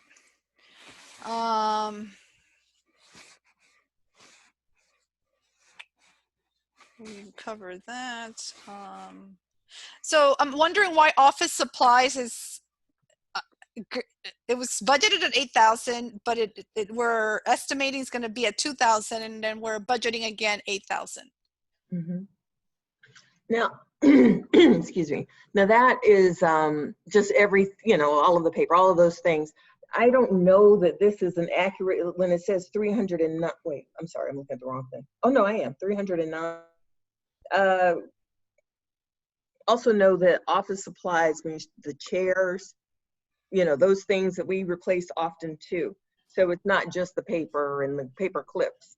It's, coffee, it's a lot of things, but I don't know why this is 309. CFO, can you explain? Because I'm looking at that now too, and that stands out. Why is it? I see it. I can investigate it. I'm looking into the system right now, but I think I did that last week, and I don't know, unless the stuff's being coded wrong to the wrong account, which is possible. You've had turnover in that position. Right. Chris is the third person since I've been here that's sat there. So Tony was pretty good, but he'd been there not that long either. So well, we'll consistency has not been their strong suit. So that's true, but we'll have to get back, because I agree that's a little piece that I know we've had more spending than $309 in, and that is chairs, and that's the things in the office that we need, and equipment. So let me get back with you on that, Councilperson Roman, and, Sure. and everybody. I'll share it with everybody. And for the CFO, isn't furniture considered like I forget what my accountant calls it, but it's not, because it's not a purchase, it's not an item you purchase all the time, and it's also an item that should last you for many years. Well, I think that's the question of which type of chair you get. So I don't advocate, chairs are actually a sensitive subject for me over the last 35 years, because when I'm in charge of purchasing, I generally will not allow a department to pay $99 for a chair, because it's not going to last. A good office chair is going to cost you somewhere between $300 and $400 just for a secretarial chair with arms. And that'll last you 10, 12, 15 years. I think your question, Councilwoman, is really towards how it's categorized. And for governments, we don't have to categorize things for tax purposes, for depreciation purposes. Okay. But we do have limits that if it's $1,000 and lasts more than 3 years, we put that into capital outlay accounts. So if the piece of equipment costs at least $1,000 and lasts at least 3 years, we have to code it differently, and we actually have to track that asset under state law. So that's called capital outlay. Sometimes it's, I can get into the details, but yeah, it would be categorized different. Consumable office supplies would be going into this office supplies. But if you bought a chair that was under $1,000, that's going to be an office supply. It gets a little bit more complicated. Let's say you had a whole department where you bought office systems furniture, which included the chairs. That's actually going to be capital outlay. But you're not that big. I don't see a lot of extravagant office furniture around. I've got a $12 calculator sitting on the little desk that I use. There's just, it's machinery and equipment is what that line item is. You see it down there at the very bottom of that. Mm-hmm.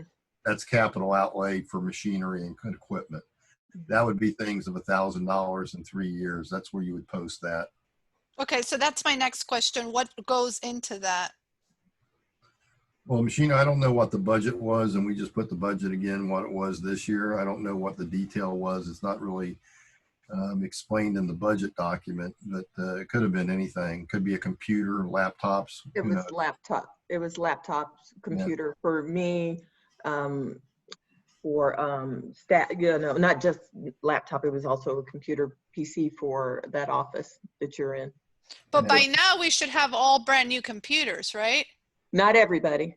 I can tell you the one I use, while it's fine, it's hardly a new computer, but it still works. So I'm not complaining about it, but I wouldn't call it new. Mhm.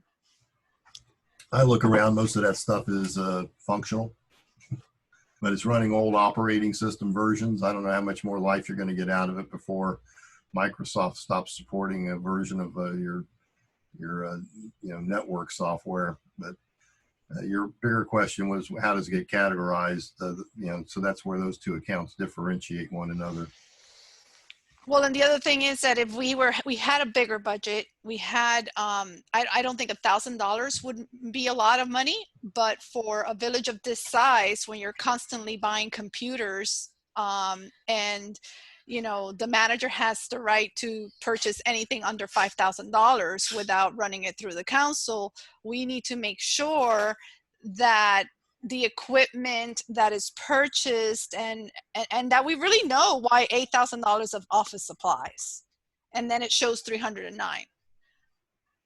So so we have 8,000, and then we have another 3,000 for machinery and equipment, and then we have 900 for operating supplies. Mhm. Operating supplies are the posters that we needed for the signage. The machinery equipment is. Oh, you did mention that. Can you change the name of operating supplies?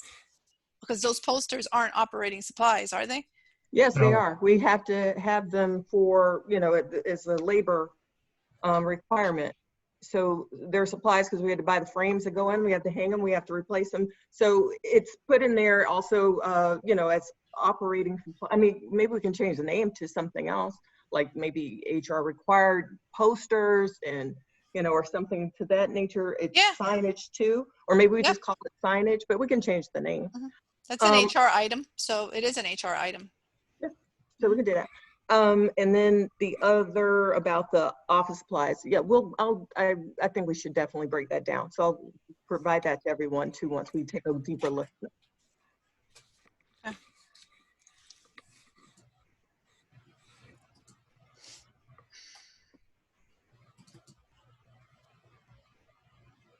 Do you have any other questions, Councilperson Roman?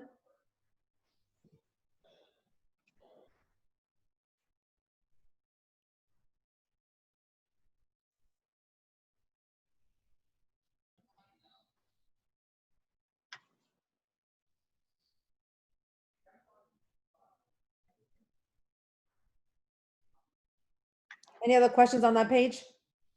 Okay, yes, I do have a question on that, Mayor. About the grant writer. Right now, we see not 4,900, and you're saying that he wants to go into a contract with the village for about 10,800. Yes. Is that something? I mean, we're going up $5,000 more. Is it something that is necessary? I know the grant writer is Mr. Ruano, right? Yes. And he does, I mean, and I thought he worked based on whatever he gets paid based on whatever he can get for the village, or is it? No, he just charges us based on the work. So it's On the work, right. Yeah, so it's based on whatever the project is, but he still works on those projects. So that's why we're saying, well, maybe the flat fee would be a better way to handle it, because then we're getting charged, like he'll send me an invoice for trees, and then we go to something else, but we still need him to continue to work on the trees and what have you. So it's very itemized, his invoices. I think it's a good way to maybe keep him on track with those other items that he does, because he still needs to manage those. We don't have public work, so we do need a little help in with his, I call it project consulting, to continue those projects. So this would help that, so that it's not per project by the hour and just paid as a flat fee. But even as it's by the hour or per work, we are doubling the amount. I think is not, I think we should Well, keep this it the is way where, it is. well, this is where we were on the date of this, but we have other Right. invoices coming in from Mr. Ruano. Oh, but it says projected at the end of the year, it projected the same amount. That's why I wasn't getting like being double. It'll be more because we got a CDGB grant that he assisted us with. Now he's working that project. I mean, so we have some more projects coming that were not accounted for when we adopted the original, and it'll come. And on the legal services, I know you already mentioned, I mean, Anders covered a lot of, a few of the questions that I wanted to ask, but you already said it about the extra legal fees and also the professional attorneys line. That's something that's also gonna go into like bidding process and all of that for this year, right? Try to get that down. That's up to the council. Oh, okay. That's I thought that's what the residents were strongly asking for, to prepare how do you call it? Like what is it? A request for proposal. request for proposals? Yes. Yeah, but I'm saying that's up to you all to determine and decide how you want to do that. Oh, I thought it was it's just paid under the admin and finance budget, but that is because we're adding that plus the additional legal fees, we're well over, like so we're over 120,000 pretty much. Ouch. I think this okay. was the negotiated fee for the village attorney when he came on. Yeah, no, I understand. Yeah, but I'm saying as you were referencing to the CFO's position being doing some sort of like RFQ, same Yeah. thing is going with shoot. Okay. Well, the difference between that and the attorney is the CFO falls under the village manager's purview. Under managers, yeah. And Okay. we had to quickly find someone to replace the former CFO's team. It was for a temporary fix, and we got a very recommended CFO to replace him on a temporary basis. So he's interim CFO. He's not our CFO yet, Mr. Wallace. And Right. so we do need to do an okay. RFQ for him. It's just that coronavirus, we've just had so many things happening that it's been difficult to get that was my question, because even though it doesn't fall under you, because you're the same level, it's like the same thing with the lawyer. There's an interim lawyer, and we haven't, or the council haven't actually moved forward with RFQs and all of that. Okay, so we're still sitting at 96,000 until we actually get that opened and get some. Okay, so I guess I have no more questions here. Thank you. I see Vice Mayor Nickerson, your hand's raised for this page. Oh, no, I'm sorry. Councilperson Urban. Yes, just on the point with the grant writer. This might be for the attorney, but just for clarification, I don't believe that it's possible to hire a grant writer based on, like, it's not possible to reward a grant writer based on what they bring in, because it creates conflicts. My understanding is that it's very standard to hire a grant writer at salary because of ethics issues with offering incentive through like commission, essentially. Is that right? That's correct. I mean, the grant writer chart proposes a compensation contract, and the village agrees to it, and whatever the grant writer gets, that's what they get. But there can't be a incentive based upon contracts or grants approved. And we don't have that. Right. That's not how he's paid. So. I just want, and then for people who'll be watching this later, just so they understand, it's going to be essentially a salaried or per project fee. Okay. Yes. So maybe you may want to consider grant writer / project consultant, project manager, or Yeah. something like that. We Because can grant call it writer that. is probably, We can change that for sure, but maybe project consultant would be better. any other questions on this page? Before we go to the next page, I just want to add and make a comment.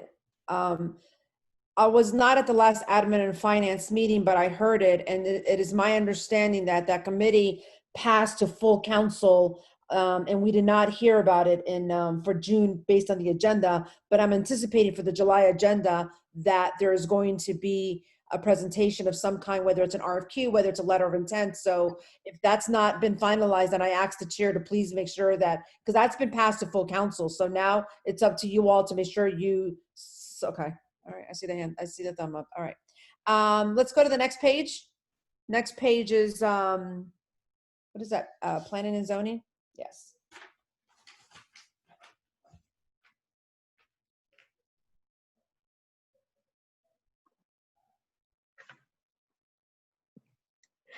Any questions?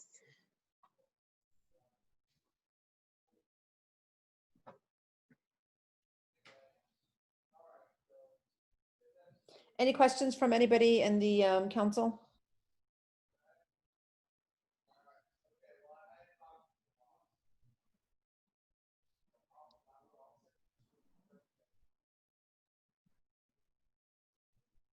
None. I don't see any hands raised, do I? All right. Let's go to I have a question. So we don't, so Juan, as it relates to the updating the comp plan and all the other, if that requires notice, where do we put those expenses at? Is that going under the clerk? You mean for the advertising of those? Yeah, for like, the comp plan is gonna require advertising. Comp plan requires so many things to the state. Where are we putting those expenses at? I believe those expenses may be coming out of the clerk's budget, but I'm not sure. CFO, do you know of it being anything different? Because we do have a, for advertisement, I think we just go there, but maybe. And why do we have fees under expense for the professional developer fees? So I'll answer the last question first. The professional fees developers, this was the two large projects you have, the church and then the, I'm Cavista. sorry, started with a K. Cavista. Yeah, Cavista. So these were unanticipated expenditures, but I also think you charged the developers fees for this.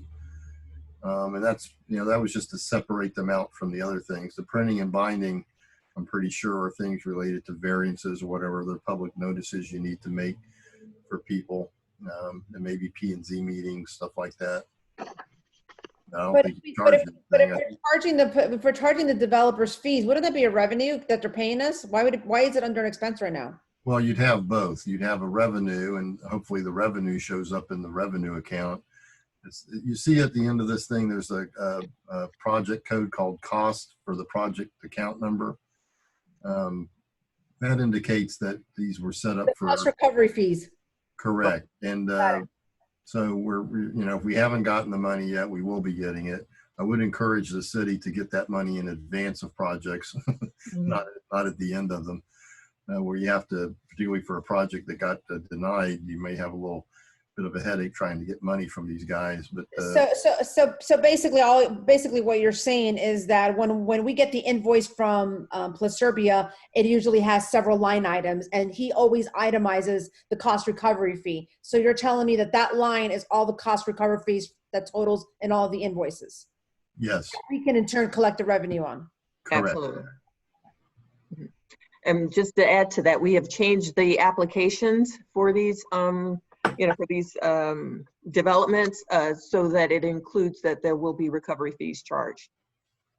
So they're aware that wasn't in place before, and we will be going after recovery fees. Yeah, well, that's like 4 years in county that we should have been doing that for so long. Now, if those are revenues, where am I going to see that on the revenue page, Chris? All right.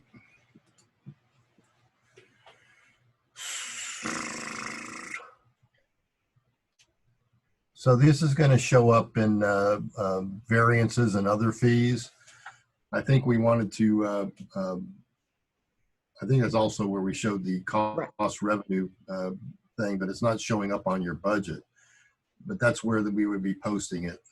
On the first page. It shouldn't, because this is like when you get money for an event, it's a wash, right? It's like the off duty for the police. What we get paid is what we're going to pay out. So if Yes. what the fees are is going to be 16.8, then it should be reflect on the revenue side as well. So I think to make it easier, particularly when you do monthly budget reports or quarterly budget reports or whatever, I'll add an account number here for cost recovery, separate from anything else that you may charge for development. Okay. And that way you can The see where hat, you stand from year to, from month to month as far as what you've paid out and what you've collected. so you're saying that you're still going to have to add it to the general fund revenue page. Well, I'm going to break it out. I think it's in there. So I don't think you see anything for this year because we weren't billing it, and hopefully we'll start collecting it, and then I'll have to add an account number for it. But I'm going to put in.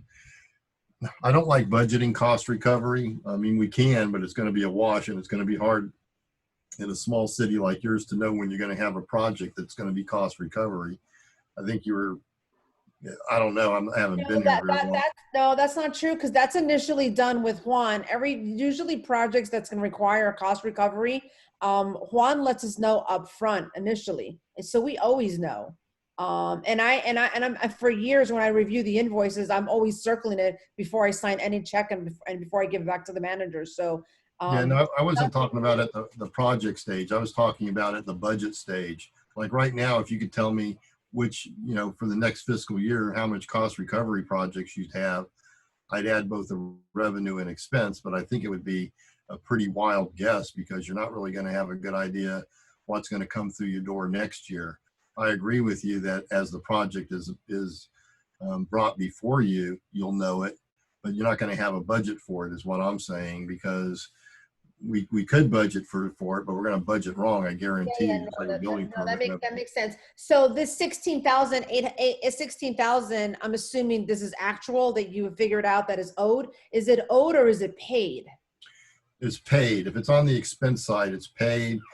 And $16,000 is not exactly a small amount, and I don't know where you all have it reflected in the revenue, and if the council can help me out, and maybe you all can spot it somewhere, but I don't. No, I think what we're trying to do at this stage is collect it, not just for this year, but for prior years as well.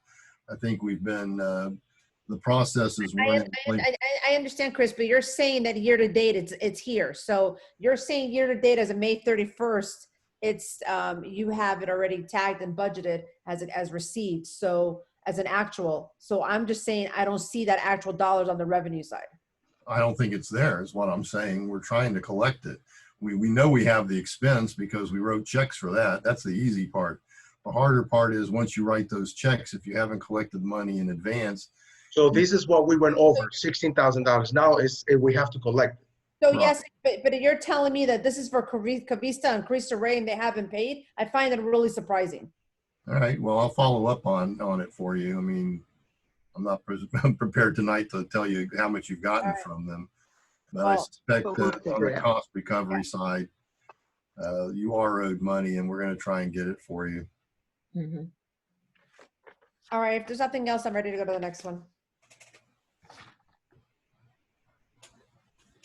If I may, really quickly. Vice Mayor Nicholson, I'm ready to go to the next one also, but so just to be clear though, Mr. Wallace, there's not, does this happen multiple times in the budget? Like, is everything that we have under year to date, I assume we've collected everything that's there year to date. Is there anything else that pops out in your mind that's still outstanding, even though you have it listed under year to date? If I know about it, it's posted and we put it in the accounting system already. If we haven't gotten it, then it's probably not there or it's been misposted to another account would be my second guess.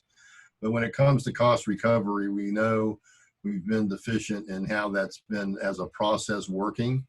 Hopefully we've corrected it, but that's just going forward. Now we're to the point on cost recovery where we're going back and trying to collect what we should have been billing.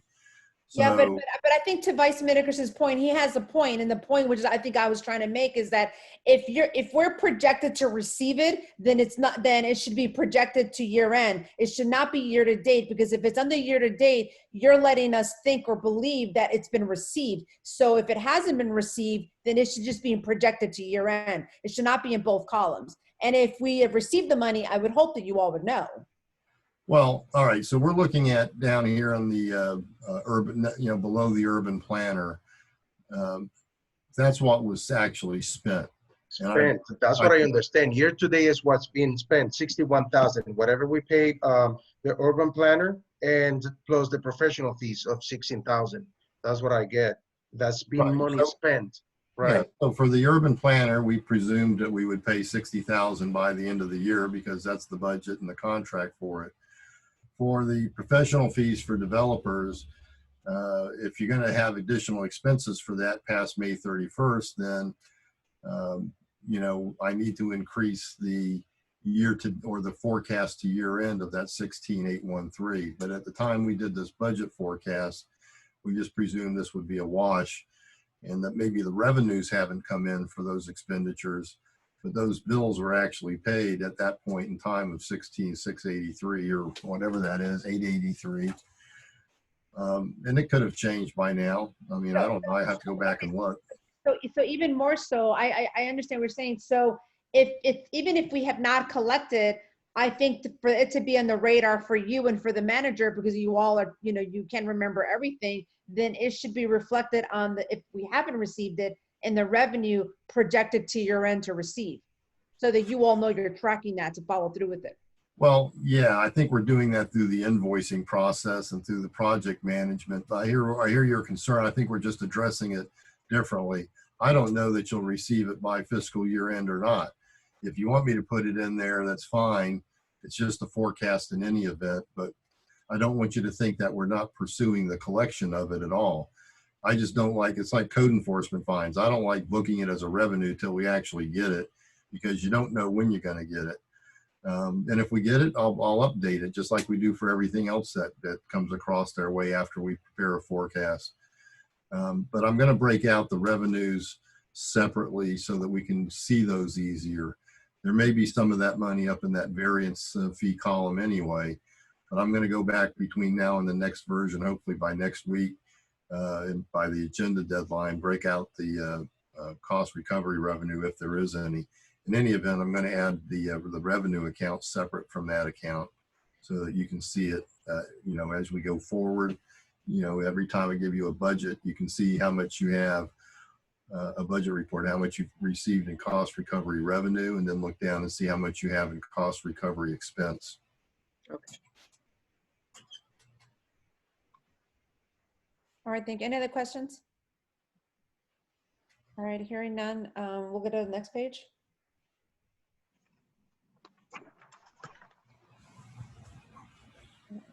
Vice Mayor Nickerson, is your hand up? Yeah, you can go ahead. This is village clerk page, correct? The next page, village clerk page. Okay, thank you very much. If we go down to where it says video recordings and transcripts, I remember when I heard when the manager was going through, she was saying that the Zoom is currently in your budget, correct, Christia? It's nowhere. No, I'm proposing that we put Zoom in my budget and in the clerk's budget, like that we have two separate Zoom accounts. I got you. So my question is that why did we budget 10,000? What's different? If Zoom's not in here, what's different this year that we budgeted 10,000? We thought it was going to be 10,000, but it's going to be 16. I'm sorry, Vice Mayor, when I say Zoom, I'm talking about the ones that we control. I'm not talking about what Full Moon is doing for us for Zoom, like this meeting. So, this is more because we've got more expenses. What do you mean the ones that we control? Like if I want to have a meeting with you, that's my Zoom account, not this. So I need, and to hold a meeting that's not televised like this, but it's still a meeting. I would have to have a Zoom account. I wouldn't call Full Moon for you and I to have a Zoom meeting. I I got you. Oh, I got you. I got you. Do we have? So, are you using like your personal Zoom account, or is there one like the village provides for? I just got the village one, and I'm proposing that the clerk has one too, or, you know, the council, so that you all can utilize that as well. Okay, I got you. So this right here, we're assuming would be including some of Zoom. We're including Zoom. This extra 6,000. That's happening in video recording. Yes, that's including what we're doing now, We're since doing things now. have changed. So yes. Okay, all right. And then the education and the advertisement. Yeah. Have we had extra advertisement was it all the Cavista and like Crystal Ray stuff that's in is the clerk on here? That's probably the $7,500 that we went over for advertising something, That's for the trim. Sorry. the trim. That. That's for the trim that had to be, for a mistake that was done, it had to be advertised twice. Remember, and as Mayor Cubillos pointed out, all the advertisement goes through me, through my department. Because as I send it out, it bills to my department, regardless of what it is. Any advertisement done for RFPs, anything that's advertisement goes into that. That overage is because that trim had to be done twice for a mistake that was done by another department, which is 7 or 7, it's 14. So the extra trim, that's where we're getting that extra cost, Madam Clerk? Correct. Thank you very much. And sorry I said it was a clerk on here because the screen that I'm on, I see the budget and then I only see like 5 boxes. So I didn't see your box. Sorry about that. Thank you very much, Madam Mayor. That's all the questions I have for this particular page. Any hands raised? Any questions?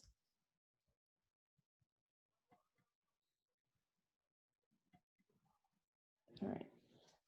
The next page, public affairs.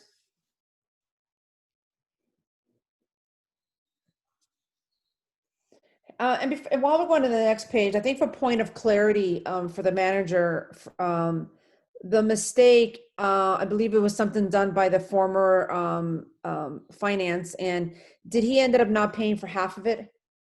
He paid for half of it. He did. Now we're in public affairs.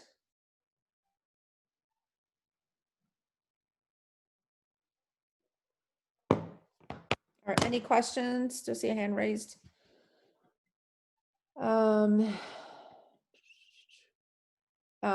Council person Roman.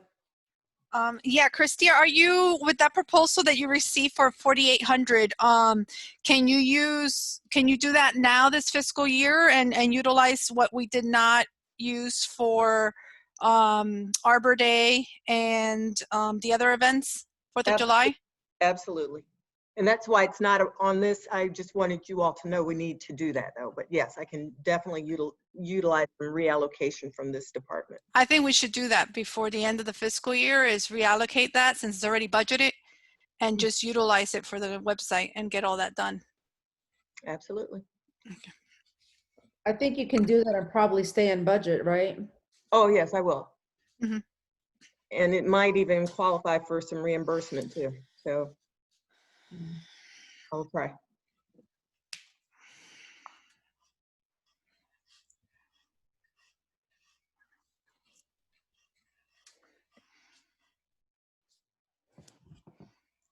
Any other questions from the public affairs budget?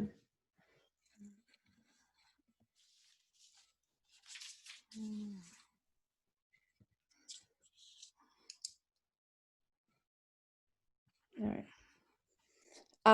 Next, we have police.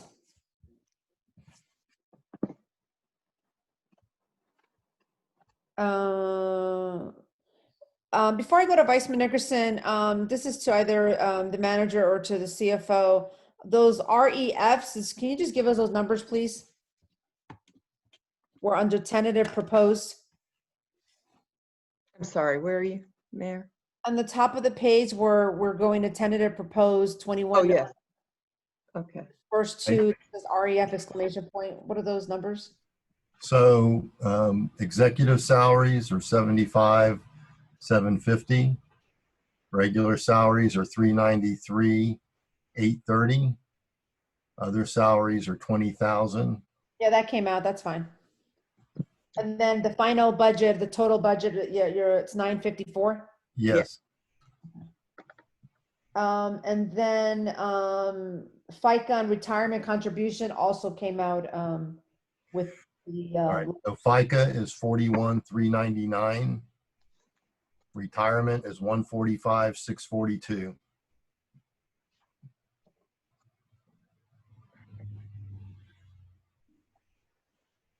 Okay.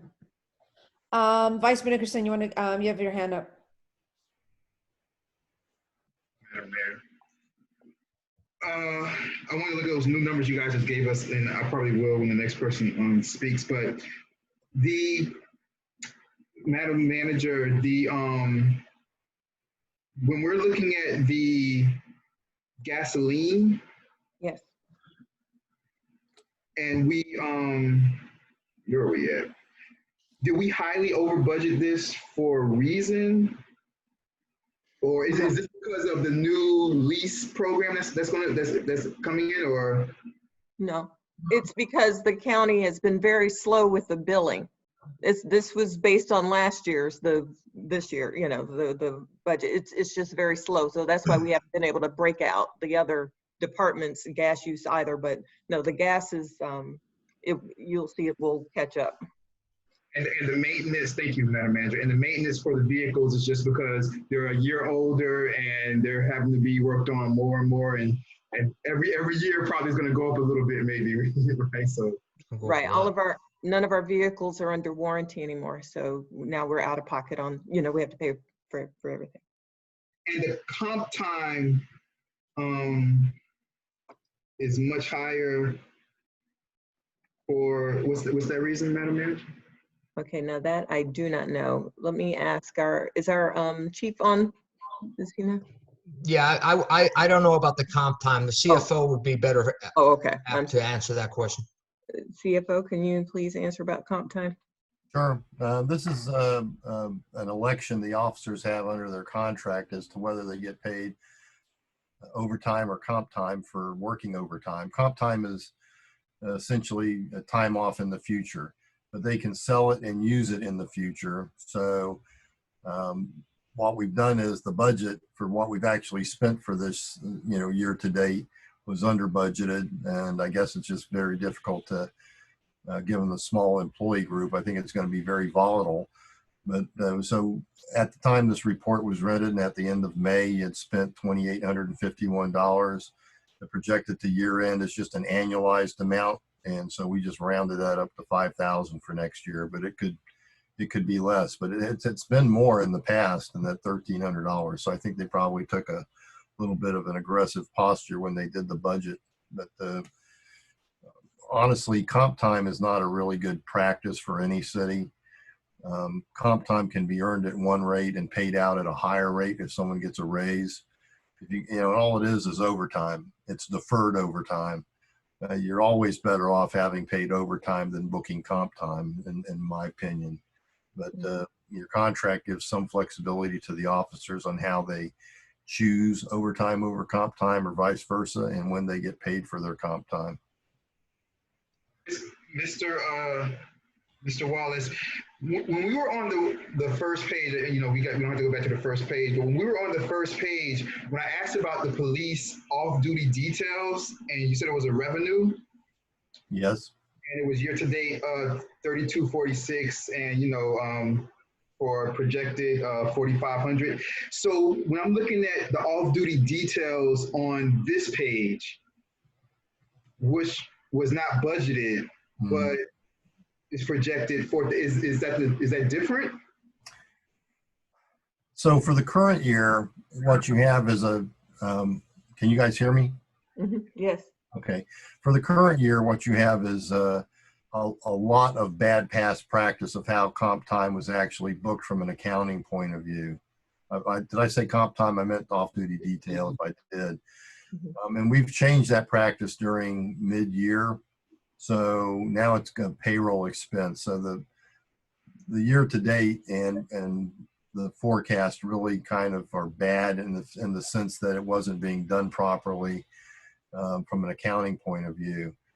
I think the more important thing is for going into next year, when you look at the off-duty detail, we've budgeted $10,000 in revenue, and you should make a little bit more because we have to pay the FICA on the off-duty detail. So you have to kind of keep in the back of their mind you should have a little bit more revenue than expense because of the FICA and workers' comp that you have to pay on it. So we budgeted 10,000 in revenue, and here we have. I should probably make this whole thing bigger, but we have $9,390, and so they're about the same. They're offsetting each other as far as a budget. I don't think you can look at the year to date and say that they're going to match up because I've got off-duty details posted in other accounts, and maybe I should try to break it out, but that's going to be a bit of a bear the way it was being done. Okay, so currently year to date, the police off-duty details on revenue is 3,246, but here for expenses is 875. Yeah, they're just mismatched because of the way they were being done. They weren't being posted the right way. I mean, they were kind of offsetting the revenues and the expenses. They were being handled different from different agencies because you sometimes get called in for off-duty details from Miami Beach, North Miami, Miami-Dade County. Miami-Dade County pays your officers directly, which may or may not be the best practice, but the others, there's this billing and payment thing that goes on. And I could try to restate the off-duty details for the current year. That's not done in this spreadsheet. It's going to be a bit of a bear, though. I was more interested in just correcting the practice and then changing the budget construct for next year. I don't know how to explain it other than that. I mean, it's really a bit of a mess. But I could probably spend some time doing that. I don't know that I'd have it done for the next meeting, but I could probably have it done for later in the summer because it's knowing how that was recorded in past years and through a good part of this year. Because we didn't really start making this change, I don't think, if memory serves. I think we started talking about it with the officers in the police department right before the COVID-19 thing hit. And then, of course, that changed a lot. And then when we were able to get back to City Hall and meet with people and sit down with Christian to set up the practice and change the payroll practices, set up payroll codes and things like that. And then once again, sit down with the officers for a few minutes to discuss the change. It's a bit of work to restate it, but I can try to do it. But my goal in the budget was just try to correct that practice from a budget point of view, knowing we've already changed that practice from a payroll and a financial reporting point of view. There were some real issues that I'd rather not go into, but they've been corrected, and the accounting of it has not been corrected. And I wasn't inclined to go back and correct it, but if you want me to, I can. Thank you, Mr. Wallace. It's just confusing. So that's Oh, all. it is. I mean, it's confusing the current year because it's a mix of a bunch of different stuff is the problem. I don't think it's so confusing for the budget for next year where we have 10,000 of revenue and 9325 of, or whatever it is, 9390 of expense. That's about right. So going forward, it'll be posted right. Currently, it's being posted right. What you've got is a big mess up to the point we started changing it pretty much after COVID, if I recall correctly. Thank you, Mr. Wallace. Thank you, Madam Manager. Thank you, Madam Mayor. I have no question. So I have a question. For several years, and I know you mentioned it's bad practice. For several years, the off-duty was paid through a check where no taxes were taken out. I'll give an example. City Miami Beach. Whatever City Miami Beach would pay the village, we paid directly out to the officers, and it came through the checks that the manager and the mayor would then sign. So now putting it this way, what cost are we looking at for the village? Because there's a cost if it goes through FRS, correct? No, there isn't. That was actually, I mentioned it kind of in passing when we were talking about the elected officials FRS. But in talking with the people at Florida Retirement System, I will tell you that it was a very lengthy, there were multiple calls. I finally got a hold of the senior person there, and they basically take the attitude, however you want to handle it's up to you. Most cities do not handle it as compensable for retirement purposes, meaning it's not figured into their retirement calculation. You as an employer don't contribute to it. They as an employee do not contribute to it, and it doesn't factor into their retirement at all. I wanted to make sure that was the case because I've actually been told just the opposite by FRS in previous years. What they really do is ignore how their rules are written. So no, the long and short of it is you're not paying here in the village on pension on off-duty detail. You are going to have to pay on the Medicare and Social Security components. Here's the thing about off-duty detail and police officers. So I'll use Miami-Dade County Police Department off-duty detail as an example. Miami pays your officers as contractual employees, not employees, but independent contractors. So they pay them through a 1099. They do not withhold taxes or anything because they cannot consider your officers their employees, because that would be dual office holding in the state of Florida, which is against the law. So they kind of skirt around that rule. But when you think about it, you know, the IRS is going to consider these people employees when they're out there working off-duty detail because their powers vest from the Village of El Portal. They're wearing a uniform from the Village of El Portal. Their arrest powers stem from Village of El Portal's police powers. They are in every way, shape, and form, while they're out there working off-duty detail, they are an employee of El Portal. So, and because they're an employee, you really need to run them through payroll to withhold taxes on it and to also pay the Medicare and Social Security on it. In the case of an IRS audit, they're going to nail you for not handling that correctly. They will consider them employees for tax purposes, and they're going to want to know why you weren't withholding taxes on them. So this was something we identified, you know, I think in January, and it was a concern because I've seen this in IRS audits before, and you don't want to have to be the one having to pay. What the IRS would do would make you pay their back taxes, quite honestly, and that can add up to a significant amount of money. So we've corrected that practice, and the employees are fine with it. They're actually glad, the ones I've talked to, that they don't have to worry about getting 1099s and estimating their withheld self-employment taxes or whatever. But yeah, you do have an added expense. The question you're going to need to ask yourself is, are you collecting enough from the people who are asking for these services? You know, are you billing them enough to cover your costs? And this way we'll track it. We'll probably come back here at the end of the fiscal year of this fiscal year to see how well we're covering our costs. I'm not saying you need to make money at it, but you definitely want to cover your costs as far as what you charge vendors for their off-duty detail. I think most of your money, or most of the off-duty detail, comes from working for other agencies like North Miami Beach and Miami Beach, or maybe it's North Miami, whoever. You fill in the gaps when they don't have enough officers to work the off-duty detail. So it's good for your officers to make the extra income. And I think you don't want to discourage that. You just want to make sure you're charging the vendors who use their services enough to cover what you pay them, plus your costs in addition to what you pay the officers. Well, Chris, there's a standard rate that all agencies use when they're getting hired, outside agencies. If you go above that rate, you're going to price out the El Portal officers from there, because they're going to go to other, and we've had this discussion, they're going to go to other agencies and use them instead. But there is a going overtime rate for most agencies, if I'm not mistaken. Yeah, I think you're probably okay, but I mean, I don't think the commission's going to want to be upside down on that practice. So if our costs at the end of the day, you know, if the officer plus let's just call it the FICA, if the officers plus the FICA is $30. We want to be collecting $30 or $40, whatever that cost is.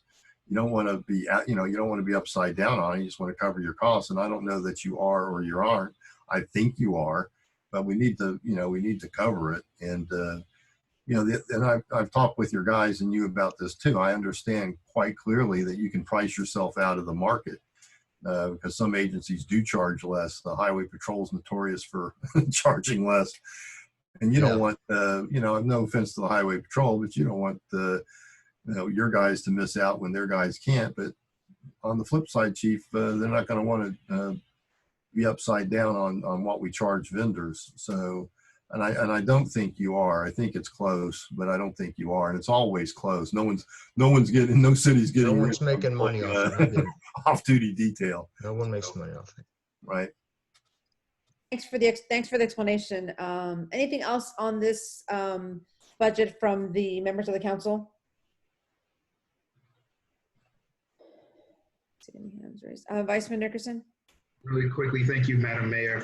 Just to be clear, the retirement contributions is going up. Next year, we proposed it at 145. That was the number we heard right when Madam Mayor asked for the number for the RAF. It was 145,642 for retirement contributions. Is that correct? Yeah, this is a function of the salaries. The contribution rate for public safety under FRS actually went slightly down, but it's pretty much the same. I think the difference is the salaries that we expect to pay next year are greater than what we expect to pay this year. And I think there's a lot of reasons for that for the current year. I think vacancies having to do a lot with it, but it's just a function of whatever the salaries are in the police department. So, I appreciate that. I was just wondering why, this year is projected 104 and next year is 145. That's all. I appreciate it. Thank you, Mr. Wallace. Thank you, Madam Mayor. Appreciate it. No more questions for this. Anybody else? All righty, hearing none. Sorry, I was on mute and I couldn't unmute myself.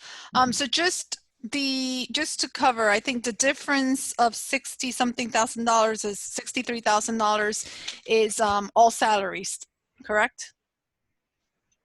For next year, the proposed is that the difference in the totals from 890 to 954? Okay. I just wanted to be clear. Well, it's a bunch of everything, but mostly it's the salary increases, yes. And like I said, we didn't really budget for, any additional officers or big pay raises or anything. I think it's just a function of the current salary the salary being paid out had vacancies with it, and we're not expecting to spend as much, but it is more than it was last year. But to Councilperson Roman's point, actually, I mean, what we budgeted was 890. They're coming in at 798. So actually, what's being budgeted is over 100,000. Right. So you all have projected to the end of the year at 798, and then the tentative proposal for the next fiscal year is 954. Yeah. So you're looking at 155,510 of an increase. Yeah. So I'd have to go back and evaluate your payroll. I know you had a change at the top. That's an expensive payroll source. I think if I recall correctly, you did have some changes in personnel. Otherwise, you do have quite a bit of turnover. And we didn't expect to pay as much as budgeted. And we don't think the budget was as much as it probably should have been based upon the current pay. I can provide you with what we are basing that payroll number on. It's based upon the current rates of pay for each of those officers, and in there, and also for the other few employees the village has. It's based upon the current rates of pay.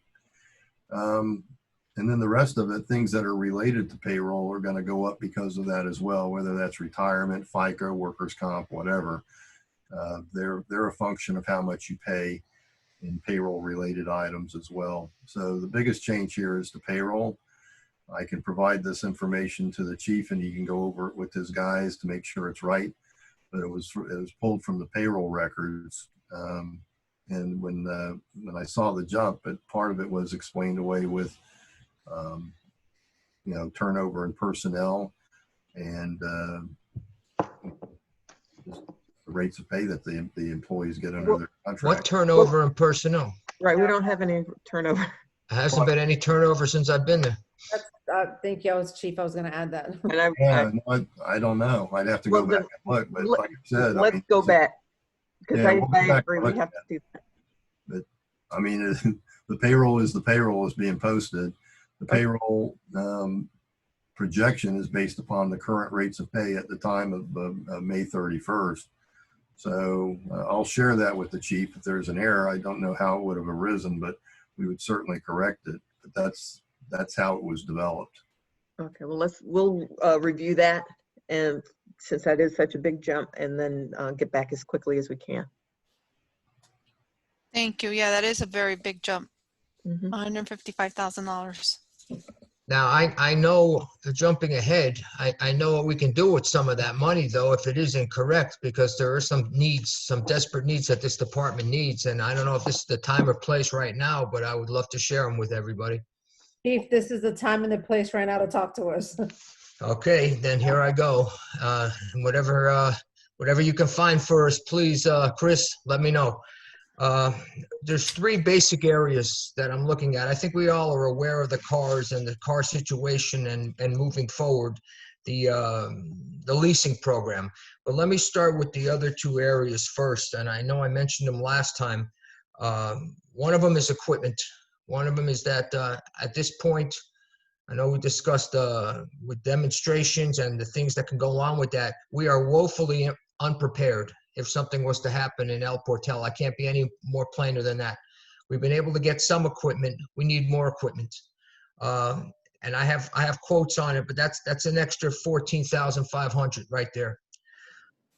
More importantly, our tasers are no good. Our ECDs are electronic control devices. That's a $25,000 ticket to redo the whole department. But all these other tasers are breaking down. There's no parts to get them fixed. It's almost the same price as getting a new one now that's been upgraded because they never got an extended warranty. Now, I bring up the importance of this because that's a secondary less than lethal weapon we can go to in a situation where if we have to use deadly force, so be it. A good shooting will be a good shooting. But if there's a way we can get around it without having to take a life, I would much prefer that, and I'm sure the officers would too. And there's where the ECD comes in. So being that we have this weapon, this intermediate weapon to use in certain situations, not all, it would behoove the department, the village, to make sure that they're working properly and to have the top of the line that we can have. What I don't want is an officer to have to reach for a taser in a situation, and we've had a situation last year in the summertime where a guy lunged at two of my officers with a knife. He had the taser out, and he was able to incapacitate the person. Had he not had the taser, or had the taser not worked, he would have had to resort to his firearm, and he would have killed the guy. And it would have been a good shooting because the guy was lunging at him with a knife. Fortunately, he had the ECD, and he was able to take care of it that way. And, lo and behold, it worked out good. It was a good ending for this. I can't say it enough. I have to send my 2 midnight guys to training. We have a trainer, so that cost will be negated. But they need the ECDs too. They're out on midnights, and they're running into probably more stuff out of the blue than you would on daytimes. These are weapons that they absolutely need. I can't say it strongly enough.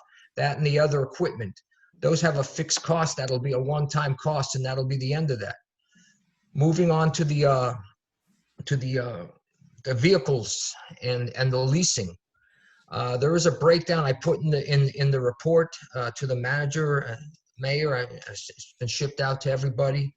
What you will find, we were able to refleet the entire village, not just police cars. At the end of a 3-year period, we'll have 7 new police cars, but you'll also have a vehicle for code enforcement and a vehicle for maintenance, and preferably a truck that won't be much different than it would be for the car price.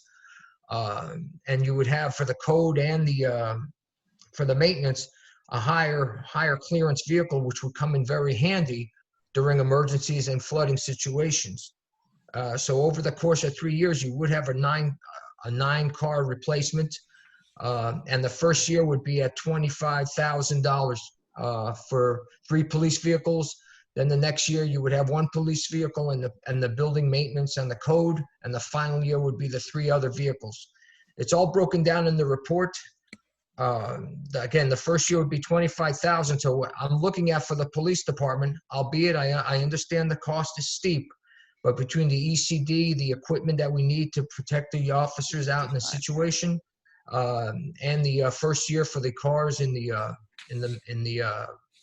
leasing program, it's a cost roundabout of $65,000. The next year after that will continuously drop. It won't be that high during the 5-year lease. After 4 or 5 years, you won't have to budget any monies for vehicles until the next cycle starts. So there'll be 2 years without having to budget for any vehicles. And with the vehicles coming back at the new cycle, you'll get money, $9,500 off of each car moving forward. So it's going to be substantially less. It's all broken down in the report there that I put together, and I'd be more than happy to answer any questions about it. But first year moving forward for the 3 needs that we have, it is rounded off at $65,000.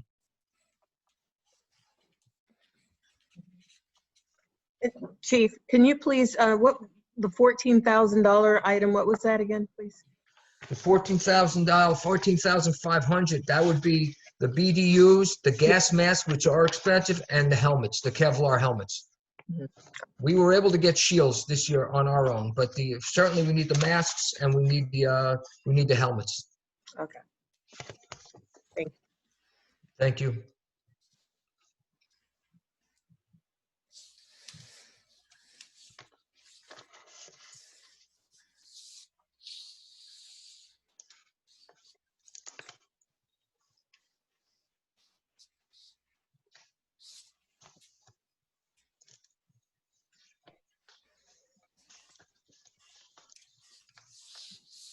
So to the manager and to our to Chris, if you can tighten up these numbers for us so that Yes.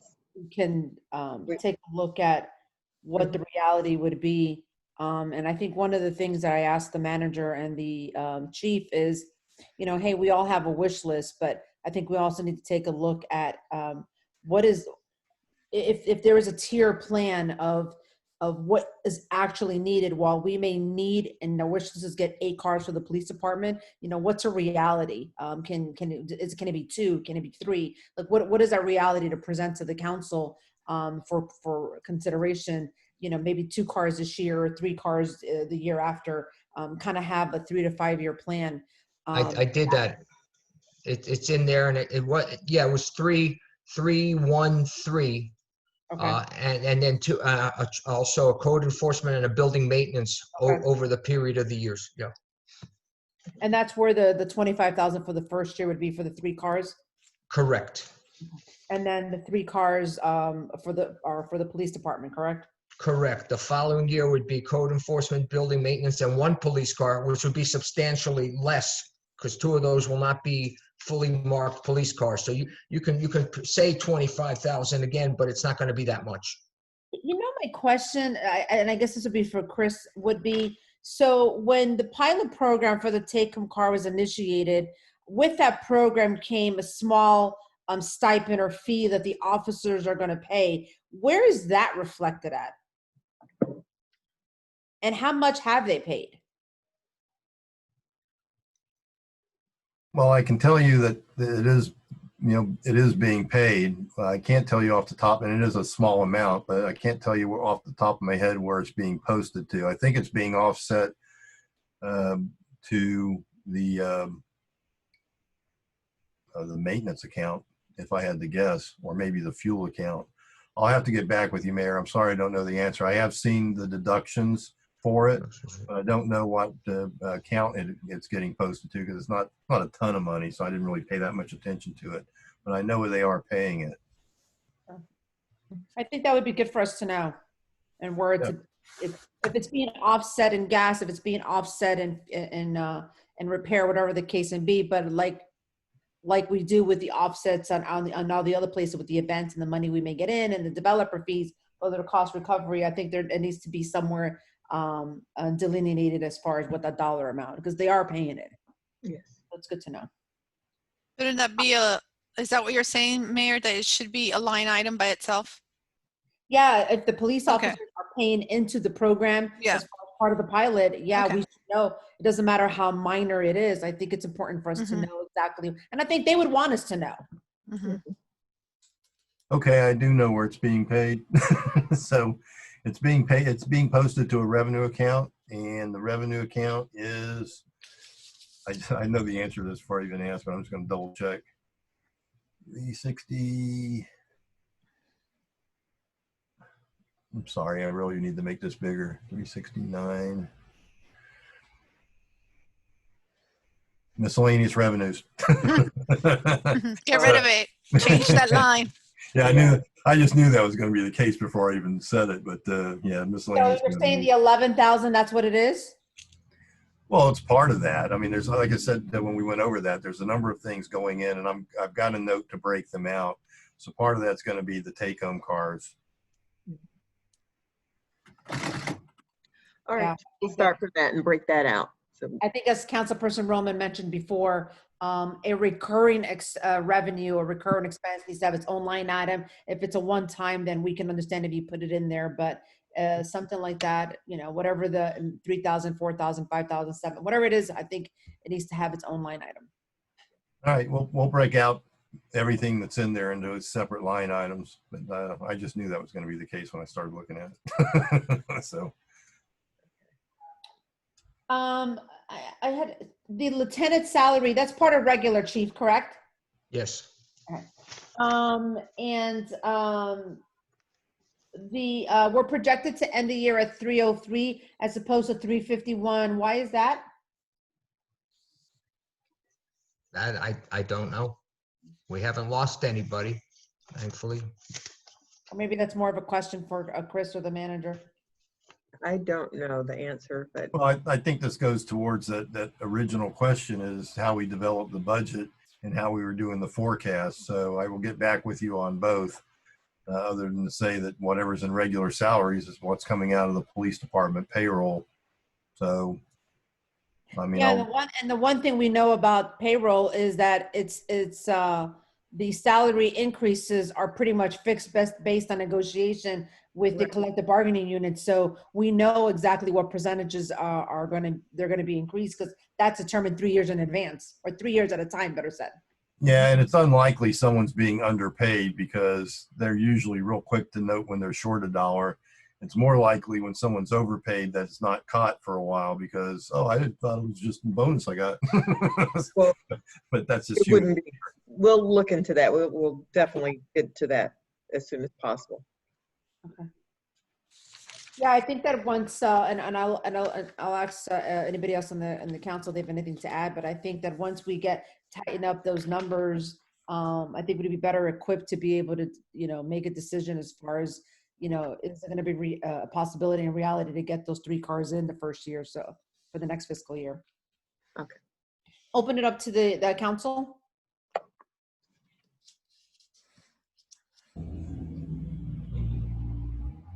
Not to mention that, you know, if we don't get sued, even though we all got an email while we were on this call, on this meeting, you know, there's also potential money there as well. So take a look at what that cost is. I mean, that's definitely could pay for a few cars.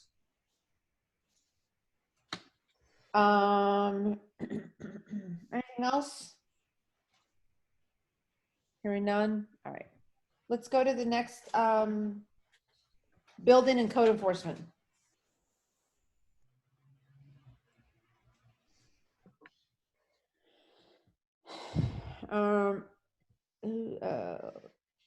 Any questions, comments?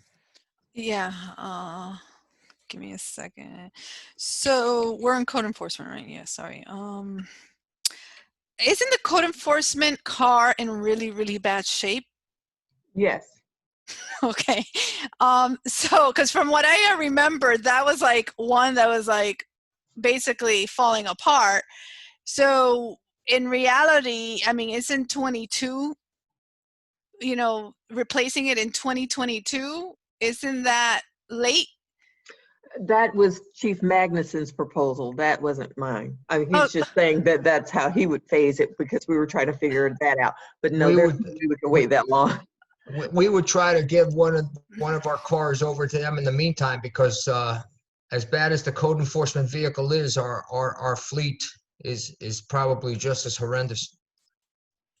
And we would get one of our unmarked cars that are in good condition and shift that over for now. And then they're gonna, what I neglected to say is they're gonna take a lot of the junk cars with us at the time. They told us they're gonna take the cars with them, and that's in the report too. So we're gonna clear out that lot as well of these vehicles in there. And there would be a plan in place to certainly upgrade their car till they got the new one. But you know, maybe I'm a little biased, but I got to tell you, the police vehicles, they definitely need an upgrade. And, you know, that's what I was pushing for first on that. And by the second year, though, if you notice, we're only taking one police car, and the rest is for the city. I mean, that could be negotiated one way or other, I'm sure. I just thought that the greater need right now is for the police vehicle, since we would have something to give the code enforcement for that year that will run, and it won't give them tetanus from sitting in it.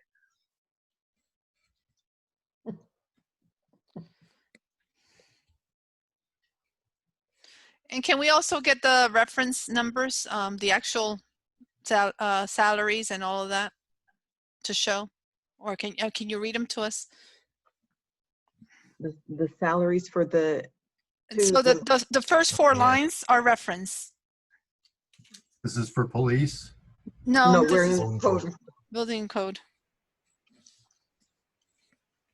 So the regular salaries for the building department is $35,350. For code enforcement officer, it's $38,380. The FICA is $5,640. Retirement contributions are $6,245. Are there any others missing from there other than the total? Chris, I got to ask you, sorry, about the building department. Shouldn't that be 38, the tentative proposed budget? I mean, I wouldn't go down on her salary.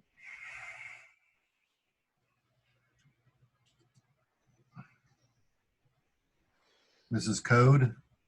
This is regular salaries, building department. The first one. That's Herrera, right? Yes. Well, I'll have to double check her rate of pay, but her rate of pay is 16.83, which goes to $35,000 more or less. It's 5 cents short of 35,000. I think she earns 38, but let's revisit that together. I'll have it double checked. I'm highlighting it now, but well, you know what? I can check it right now too. So keep going. You guys keep talking, and I'll just double check that real quick with the last payroll. Well, I believe Councilperson Roman wanted to know, okay, so code enforcement officer, the REF is 38,380. The FICA for those is 5,640. And then the retirement contributions, 6,245.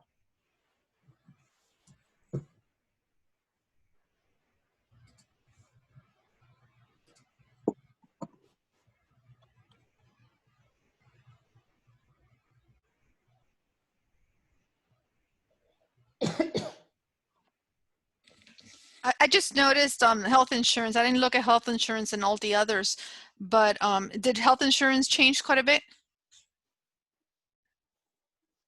Change from when? Next year to this year? Yeah. I didn't look in the other departments, but here there's a it's a $2,000 difference or whatever. Yeah, we have factored a 12% increase in health insurance, because health insurance is always, you know, pick your best number. And I'm not real clear on what the village's practices on open enrollments and bidding out insurance. So maybe a little help there would be, you know, what do you guys, are you planning on any changes with your carrier, or have they I submitted? believe we could get it lower, but we did make a change this fiscal year. So it depends, we have a person that we work with to shop for better rates, and I definitely want to find a better rate, but this is what we have for now, this year. Okay. That's all I have for here. Any other comments from the council? Questions? The building department salary is the current rate of pay for that employee. Is that 38,000? No, it's 35,000. Okay, if that's the case, then let me check. I thought it was more, but okay.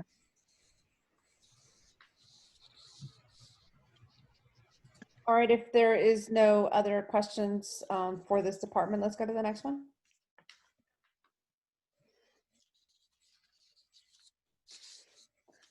I think the remaining departments are specialty accounts. I think the first one goes Public Works. Oh, Public Works. Mm-hmm. Oh, yeah. Okay, Public Works. I think we have the same one. I see Vice Mayor Nickerson's hand up, but at the same time, the first three lines don't have the tentative proposed budget amounts. But Vice Mayor Nickerson, it's all yours. Yeah, but let's do that first, Madam Mayor, so we know what we're working with. But I have other questions. But we can do that. Mr. CFO, Mr. Wallace, the first three lines, the REF. So the regular salaries is $26,260. FICA Medicare is $2,009. Retirement contributions are $2,626. Thank you. And thank you, Madam Mayor, for that. So there were just a couple of things really quickly. The repairs and maintenance, not the vehicles, but under the vehicles, that was for what, Christia? Because it's going to be 9,000 this year and it's going back down to 5,000 next year. What's happening this year that's not happening next year? I'm sorry, where are you, Vice Mayor? I'm down where it says repairs and maintenance, other. Oh, I see. That's the nature trail gate that is vandalized on occasion. School has been out for a while, so we haven't had that issue lately, but it's the repair of the gate and other, repairs throughout the village when they come up. Oh, so the gate is what's pushing it to, it's basically 9,000 this year? Yes. Okay. It's been repaired about 5 times. The gates are upswing from last year? Like it yes, we get a lot of vandalism there for some reason. Okay. The utilities, electricity. Yes. We under budgeted that much greatly, like $3,000 more or less. Electricity is what? What is that? Utility electricity. Because that wouldn't be Village Hall. I'm sorry. No, that's the Village Hall. That's the lighting that we own. That's in certain parts of the village. The street lamps that we owned. That's so much. Because wouldn't it be the same every year? Because we own the same. It should be. I don't know why it's a little bit more. CFO, do you have any explanation onto why it's more? The electricity or the utility? Yeah, I'm looking it up now. So if you want to continue, I can come back to that. I'm logged on to your system. So give me a bit. And the communications freight was about, what was that all about? That's cell phone. For the Public Works? Yes. Okay. He needs to have a cell phone. So previously he didn't have a cell phone, so he needs to have a cell phone. I got you. All right. Those are all my questions, Madam Mayor. Thank you very much. Anybody else? Yes, in regards to the hurricane expenses for this year, Mhm. the $8,000, what went into that?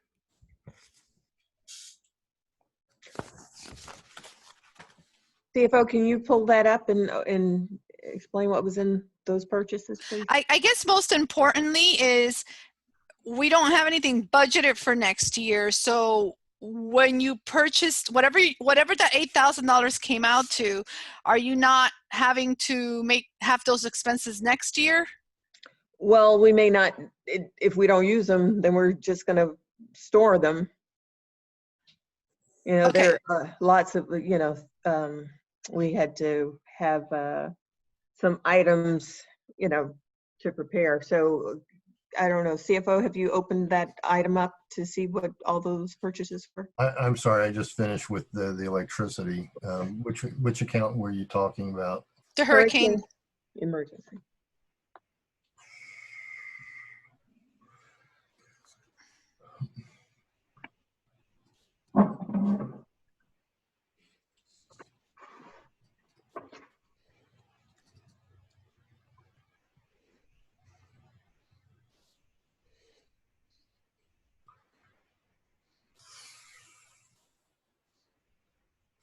Part of this was debris management for Rionero. I don't know, maybe that's typed wrong.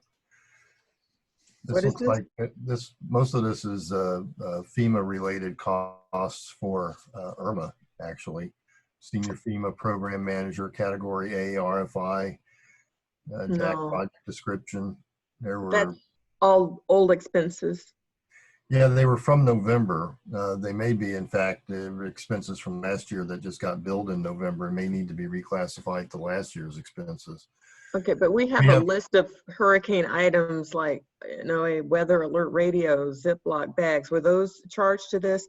Clear storage bags, 30 count, 12 rescue rope throw bag. Was all of this charged into that account? No. You don't see those? This looks all from the first 3 Tube months of the year. In essence. Tube chainsaws, pressure washer, chainsaw helmet, chainsaw safety gloves, steel blower. Where are these things then, if they're not? Because I was assuming it was those things in this. Where do you see these items? Bear with me. I have a sneaky suspicion. So. Okay. We'll find those items. And because I assume that's where these items were stored or that's where they were booked. Well, now that it is in those items, and I like to really clarify what that $8,000 is and where the other items fall. And you mentioned a lot of items that shouldn't be, even you can use them year over year until they break.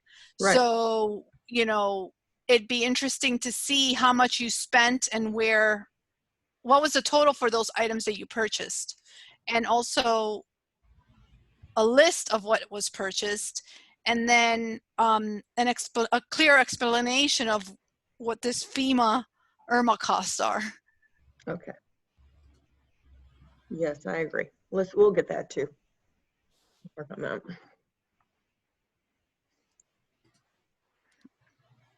Like I said, anything that's, $8,000 for me for El Portal jumps out as a huge number.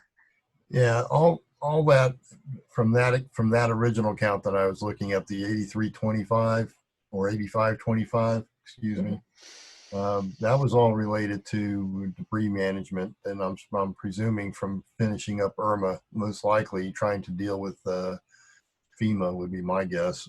So, but that was a while ago, so that shouldn't still be there. But yeah, we did make these purchases, so I'm thinking there's just something that was not taken out, and then these weren't put in. So we'll review again, because I do have that list of things, but I don't have prices with them, so I would need to go through them with you, CFO. Okay. Okay. Would they be under, I see $8,000 under repair, maintenance, and other. Would have been, No, but that's the nature trail gate. Yeah, all that's the gate. Well, almost all that's the gate. All right, well, it's somewhere. We'll find it.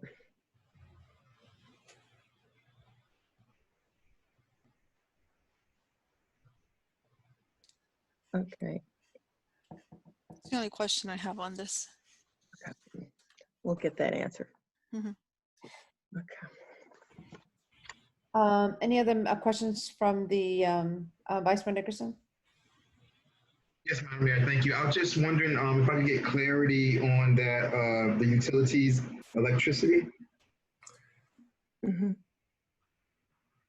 Yeah, I was actually sleuthing that down. I'm wondering if that street lighting is being posted to the wrong account. I'm gonna have to get back to you on that, Vice Mayor. I looked at the account and there's some street lighting, which is an occasional bill, not a monthly bill. Oh no, geez, I hate Windows.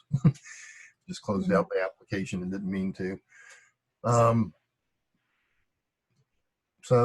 then I got sidetracked on another question, so I apologize.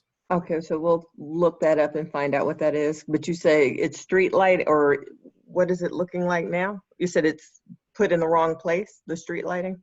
Well, that's a supposition of mine is Oh. the short answer. So I'm going to try and, while you guys are talking about other stuff, maybe save myself some grief trying to fix these things. Thank you, Madam Mayor. No more questions, please.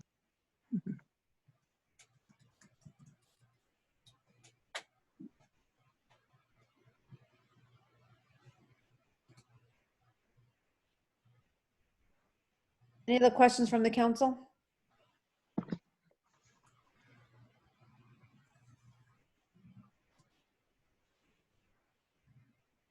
All right, seeing none, going once, okay. All right, next.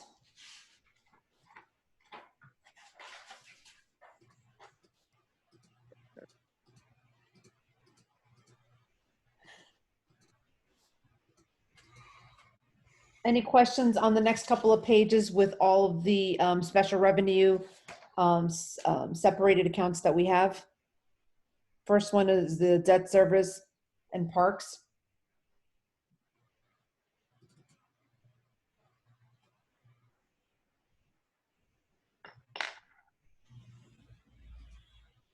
See a hand.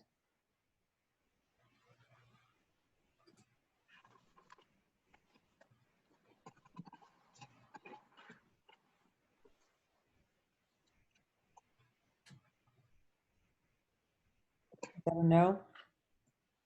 All right, next, we have the special revenue fund. Gas taxes.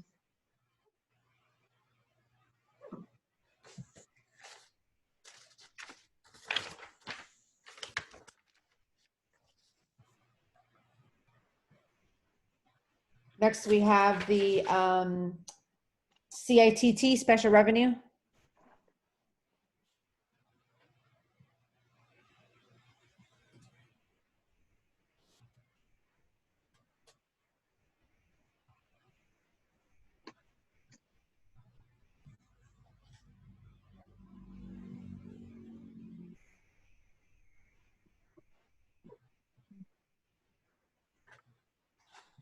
I have a question, Christia. So we've recently gotten a bill from the state that we have to start paying back the state the portion of the project that Pannoni did. Where is that being factored in as far as to make those payments? I don't know. Chris, do you have an answer on that one where we're I gonna start? actually don't know anything about it. So it's Okay. probably not being accounted for anywhere. We just sent the contract in, but no, we've got to find out where we're going to pay that back from. So tell me the nature of that and what it's about. And It's the state revolving fund. It's from stormwater facility for the design. So it may be something under stormwater all right, so it was a stormwater. facility master plan. So what, they were ineligible costs and they want their money back for that portion of it, or? No, we'll talk offline, but no, we were fine. It was a state revolving loan that we took out to pay for this design I'm sorry. So it's part of the loan payment for that. Yes, we have to pay the loan back at no interest and all of that. So it was All a right. good situation and we got the product, but we just have to pay it. We'll account for it in the budget. No, I don't think it's going to be an issue with it. How much is it going to be a month? No, it's every 6 months, 5,000 and change, right? Yes, Yeah. It's twice twice a year Yeah. for 20 So, years. so it's 10,000, so 1,000 a month, so 10,000. Yeah. So the stormwater fund can accommodate that. Under the special revenue fund for stormwater, Mhm. you generate $32,000. We're expecting to spend 12,000, so that leaves about 20,000 left over. So about half that, it sounds like, is going to go out to debt service to repay that, and the rest will just go into reserves for stormwater. So my next question would be, where's the $500,000 of legislating fund that we got in 2017 that is going to be used for the El Jardín project? Now, I know a portion of those dollars have been used for the design for Craig Smith, but where's the rest of the monies? And now that I just saw the email that came across that it's finally going to come to fruition. Mm. All right, so that sounds like a loan from the state revolving fund. Am I correct in that? Well, it was through, it was an appropriated state item that was awarded Uh, after uh, legislative session in 2017. so so that's different. Well, so usually those are reimbursable. Have you done any of the project yet? No, we just finished the design. All We right. got it approved. So, and then the design work, did they pay us for the design work, or we need to submit reimbursement, or the design work was on us? Oh, no, we've been No. paid. In fact, I remember in one of the reports that from Irwin that it was, the amount was reflected on there. All right. So, but that's water under the bridge at this point. It sounds like there's still a construction of some type or something that needs to be done for the bulk of it. Right. All right. Well, I'll Correct. get with Christia and we'll account for it. So Mhm. we're going to have to lay out the money and then get reimbursed from the appropriation. So, but we need to account for it in the budget. Is this something that I guess we're doing next year? Or Well, even now this that year? we've gotten the approval, it's ready to go. So yes, we need to identify where it is and then start doing the whole process of finding, doing an RFP and everything to get the construction portion of that started. All right. So, all right. Well, I'll get with Christia and we'll revise the stormwater budget to account for that state grant and the related expenditure for it. So they're paying for 100% of it, or we have to shell up some money for it? I will have to look at it. That's predated my arrival, but I want to look at it with you so we can. Okay. We'll get together on a Thursday, I guess, and hash that one out. Okay. Yeah, it was right before Christia got here. It was in the summer of 2017. So if you need anything from me, just let me know and I'll forward you any emails I have on those projects. So what's the work for? I'm confused on that. It's water drainage improvement for El Jardín area. And it's only taken so long because we haven't been able to get an easement. And I know that recently we were finally able to get an easement. And then Christia and Orlando Rubio were working on other components for the project. And we just got a letter saying that we finally have been approved everything and the project can move forward. So Right, well, good. it's going to be on the east side. All right. We'll take care of the budget and the accounting for it. Mhm. And then my last question on special revenue is, I mentioned to you and Christia, and I sent you all emails last couple of months, as Christia is moving forward with getting these parks updated, and since we have some of the monies that are going to come in from the Convista to help us with improvement and updating and renovating, I've asked, where is the 20,000 that was awarded to the village back in 2015 from the Miami Foundation to expand the nature trail? And, we have real opportunity for the members of the council that are unaware. We have a new principal for the new fiscal year.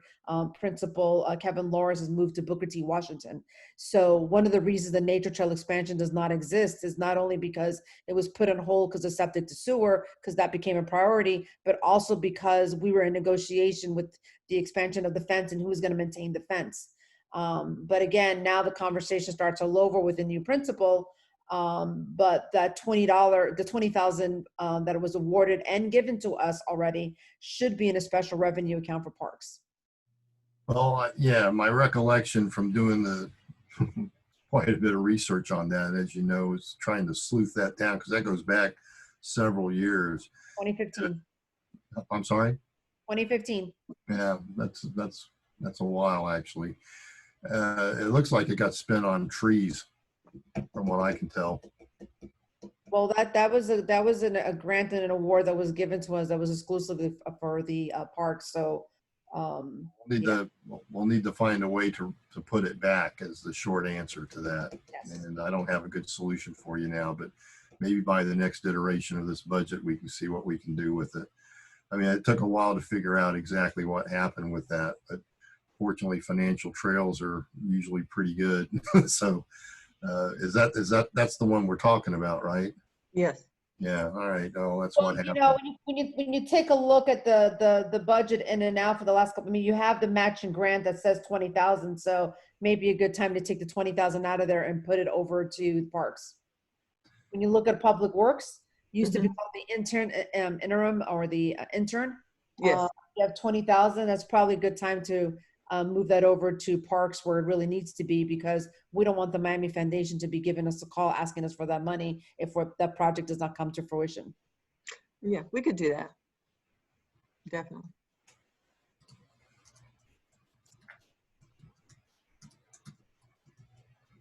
And what was it for? I mean, I know what it was spent on, but it wasn't what it was should have Wasn't been. it for equipment?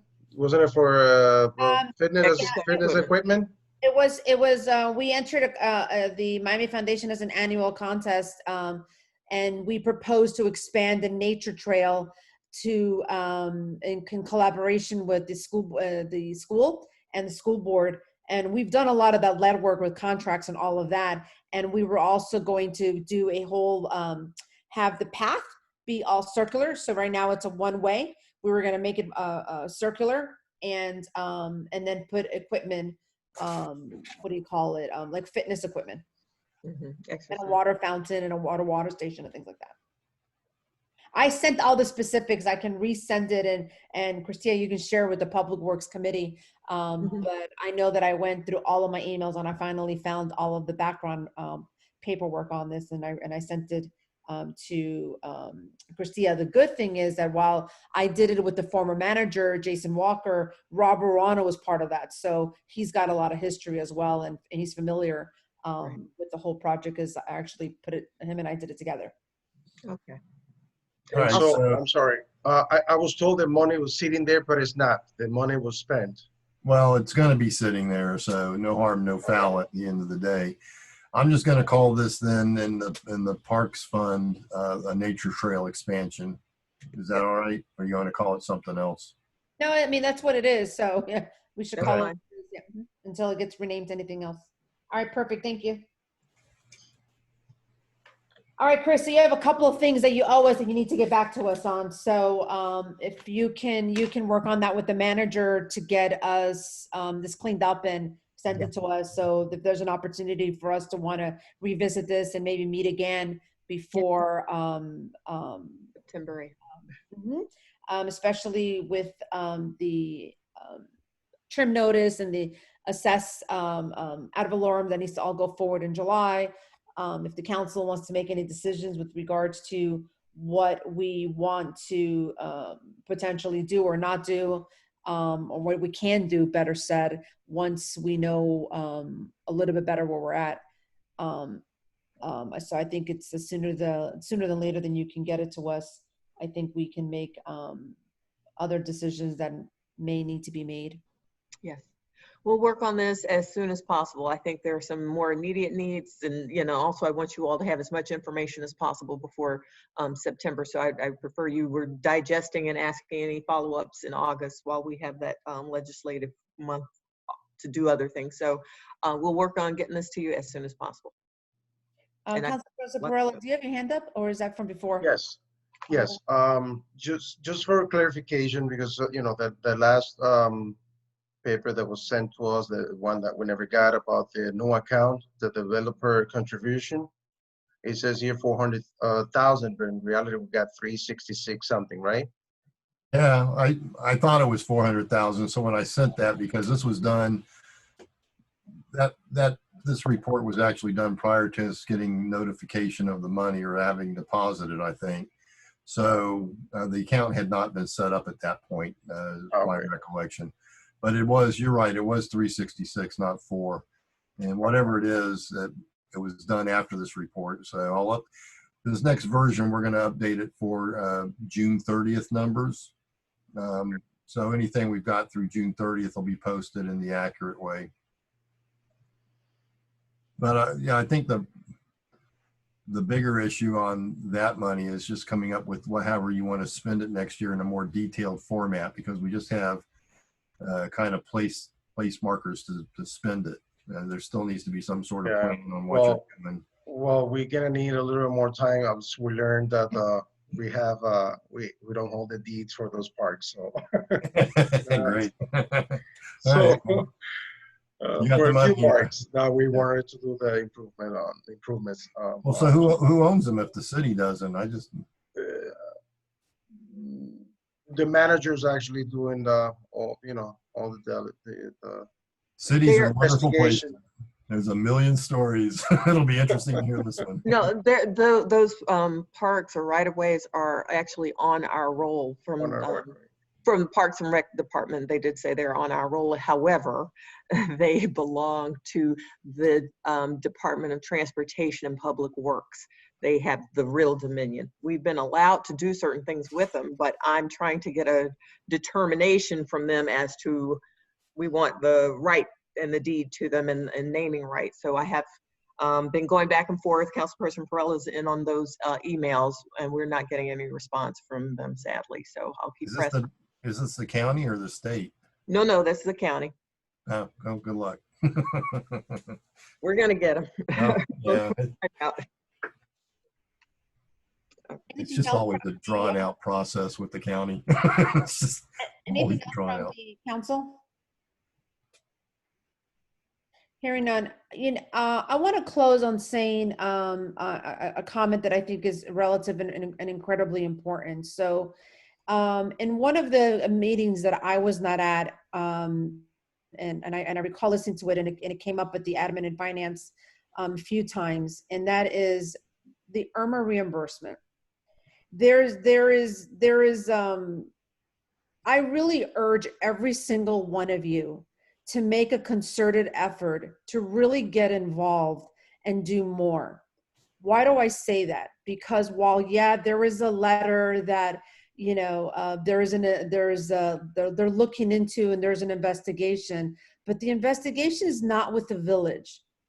The investigation, so when I was unaware of there being an investigation, it's because there isn't one. There is an investigation on contractors that was used by us, that was used by Miami Shores, and that was used by Florida City. But there's not an investigation to the village. I spoke in great detail with the manager today because I wanted her to circle back with the people that it's been 2 months. We spoke with Jared Moskowitz May 22nd, and it's been 2 months. Now, I understand COVID-19 has come into play, but every time we speak to them or someone there, I have a tremendous amount of respect for state officials because I can only imagine the work that they do when I know what I have to do at a local level. But at some point, you all have to say enough is enough, because every time we speak to them, the story changes a bit. We don't get the same information all the time. And it's never about the village, because they've never said you all did anything wrong. They've never said that to us. It's always alluding to another force. And it's really, really, really unfair. And one thing that I said to them is, I said, I understand that you're putting us in the same line with, you're not the only one. It's Miami Shores and Florida City. They all use the same vendor. And I said, I understand that, but they didn't take out a loan. We did. They're fine for the most part. They can wait. Some of them haven't even turned in their reimbursements yet. But at some point, it has to be a conversation that's not just Claudia.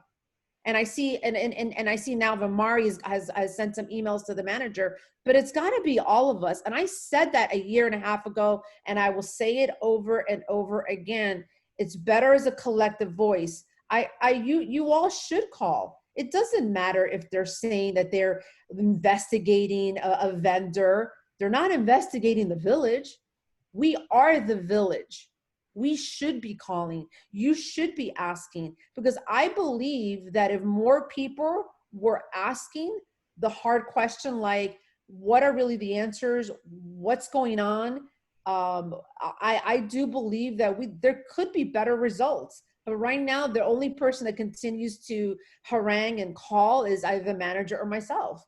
And I firmly believe, and I will stand in it, that this village will get its money back, but it's not a priority. It hasn't been a priority. Somebody said earlier, how can we have this conversation without having all the conversation? And it's true. How can we have this budget conversation without having the entire conversation? And a big part of the conversation is the IRMA reimbursement. We are owed that money. There's not a single thing that administration at the time did anything wrong. And never in any conversation has it ever been alluded to that, the administration did something wrong, or that the mayor did something wrong, or that nothing. There's been a lot of innuendo, but nothing. Absolutely nothing. All they keep saying is that they're looking into the companies that were used. And every time they say they're looking into it, what they find is always different. So at some point, you all have to get a little frustrated and a little angry enough to make the call, to write the letter, to send an email out, to ask the manager, hey, in your next email, I want to be in copy of that email. Because it is a collective voice, and if there's more voices, I firmly believe that we will get better results. But it can't just be one, it can't be one lone voice. There has to be all of us. You all have to put it, I've said it, you should put it a part of your agenda. You should put it a part of your tracking report. You should want an update regularly, because the answers that we're getting are not consistent. I'm telling you, they're not consistent. It's like we're really being jerked around, and I hate to use that word on the record, but that's a reality. And at some point, you all need to get angry and really start making the calls. Because just like we work for the people here in El Portal, the state works for us.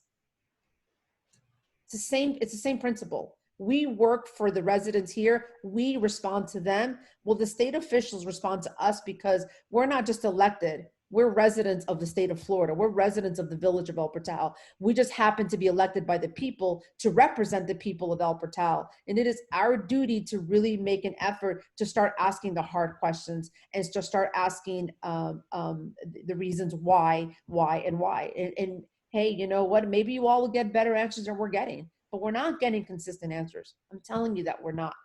Get involved, be involved. You should be involved in that process, because it's serious.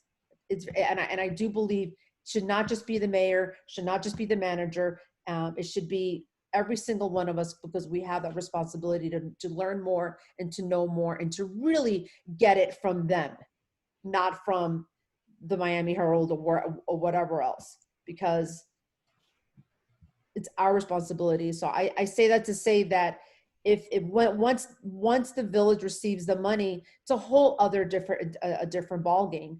Anders asked earlier, how can we put this in the budget, or how do we, or maybe that's not the right question. I will never forget when we didn't even have reserves. When I first started here, we didn't even have reserves. I know what the manager at the time had to do, what the council had to do to build our reserves, and we were able to build it. And then we're able to build more after the trailer park. But there are some decisions that have to be made. But at the end of the day, the primary thing that we all have a responsibility is to really ask the hard questions from the state, because it's time that we need answers, and we need real answers.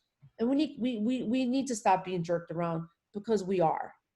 I'm telling you, we are. And I mean it sincerely. And I hope you all think about it and remove all the emotions and feelings aside of what you may think and not think, but start going to the source. You have every right, you have every reason, you have every ability to make the calls to Jared, to make the calls to the state. Ask the manager who our contacts are, because the contacts are always changing. The person that wrote that letter to the village that the contractors or somebody was being investigated retired like a week after the letter was written. We can't even get an answer to why nothing. Every time we call, not only is it a different answer, we're given a different person to now have to call. I saw the email today. The manager circled back and he says, well, he says, oh, thank you for the email, but now I'm putting so-and-so in copy, see if they have an answer. I think we need to step up our game and try to work together and either call the attorney or call the manager, not each other, obviously, and make the calls. I think we owe it to the village. We need to start making the calls, not just one, not just two, all 5 of us. And other than that, good job. Thank you. I look forward to getting the update on this on this agenda. I mean, on this budget, and see what we can do forward, because Councilperson Roman is right that code enforcement car, it's a little, it's, in public, even public works. Right.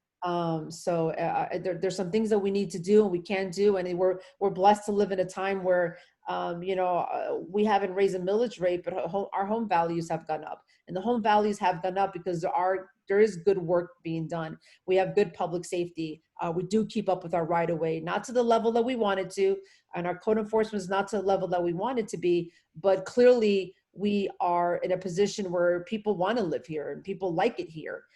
So we just have to continue with that momentum for all of our sakes, and to continue the community that we have built here. The people are buying here because they see in the community that we are, and people like the community that we are. They love how each home is so distinctive.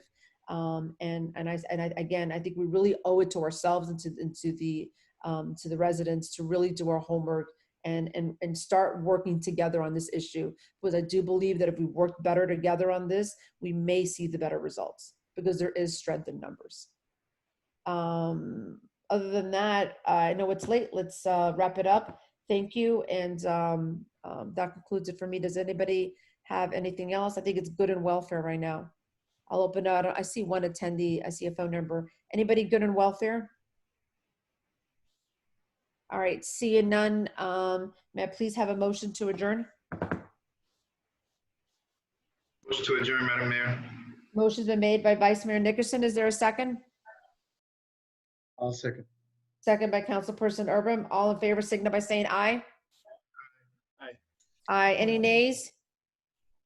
All right, hearing none, our budget workshop concludes at 11:23 p.m. Wow, that's late. I'm sorry. You all have a good night. You guys. Thank you all. Bye. Bye-bye. Thank you. Take care. Bye-bye. Bye, guys. Take care. Take care, my brother.